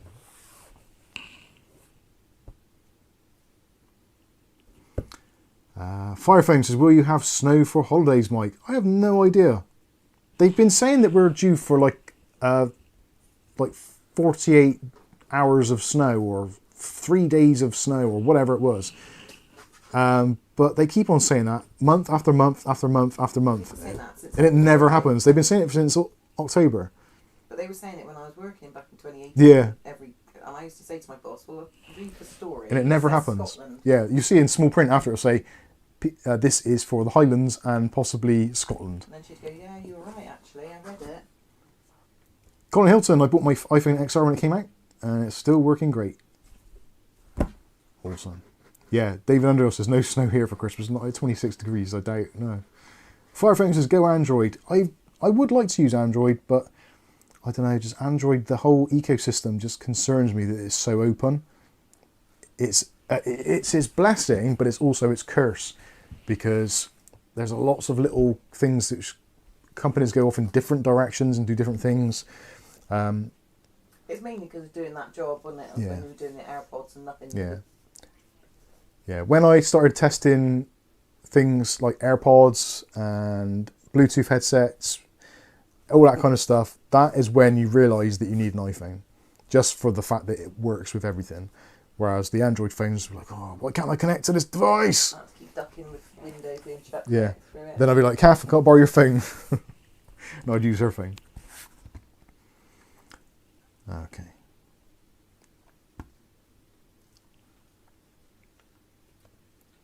Right, I think that is about it. So I would like to say from Kath and myself, wishing all of our viewers a very merry and healthy and happy Christmas. Hopefully that you get everything that you want, and looking forward to the new year and all that kind of stuff. Like I said, there won't be a stream next Saturday unless something changes desperately, which I don't think it will, so it's unlikely there'll be a stream next Saturday. We have toyed with the idea of one possibly a little bit later on in the week, closer to Christmas itself, possibly on the 23rd, but nothing is set in stone, so we'll see how things pan out. There's a potential. Obviously, in the meantime, if you want to get in contact with us or just to stay in touch with the community, you can head over to our Discord. Links for that are in the video description, and also I'll just put them into the chat as well, hopefully, if that's worked, which I don't know if it has. Yep. It has, awesome. My chat box stopped working. Anyway, there you go. Also, if you want to help support the channel, which most of you do, I know, you can go over to premiumcdkeys.com/Mike's Unboxing, and you can pick up your nice new shiny Windows 10 Pro license, which will activate Windows 11 or 10 for around about €3 is it at the moment, Kath, do we say? It was £5 something, went it for two. Yeah, we bought 2 licenses recently for about just over £5, so yeah, it's they're getting cheap. So if you need some cheap Windows keys, you can head over to Premium CD Keys. Buy what? Buy 10, Windows 10. Yeah, buy Windows 10, that'll activate 11. And they're cheaper. Or alternatively, if you want to pick up a desk pad similar to this, possibly, or with a design of your own creation, you can head over to technicallystable.com/Mike's Unboxing, or just go to Technically Stable and use the discount code Mike. And for that discount code, you'll get an additional 10% discount off the prices and free shipping to the United Kingdom. Elsewhere, I'm not too sure, it might be a little bit on the expensive side because shipping is one of those things, but if you want to help, you're more than welcome to, and at least you'll get something for you there. David says, and for all the naysayers, those keys are legal to use. They are, exactly. So, thank you all so much for watching and taking part. Hopefully you've enjoyed the stream. If you have, don't forget to leave a like on it. If you want to see more content on this and you're not already, then maybe consider hitting subscribe and the chime notification. That way you'll be notified of future video releases. But for now, I've been Mike. This is Mike's Unboxing Reviews and How To, and hopefully we'll catch you in the very next video. Thanks for watching. Have a fantastic Christmas if we don't speak to you beforehand, and there will be videos all throughout the break, so we're not having a break, but if you guys are, there will be a video every day as usual for you to watch and enjoy and consume. Maybe not on Christmas Day. Maybe we'll give that one a miss. But anyway, Thanks for watching, and we will see you next week. No, we won't. We'll see you the week after. Thanks for watching. Have a great weekend. See you later.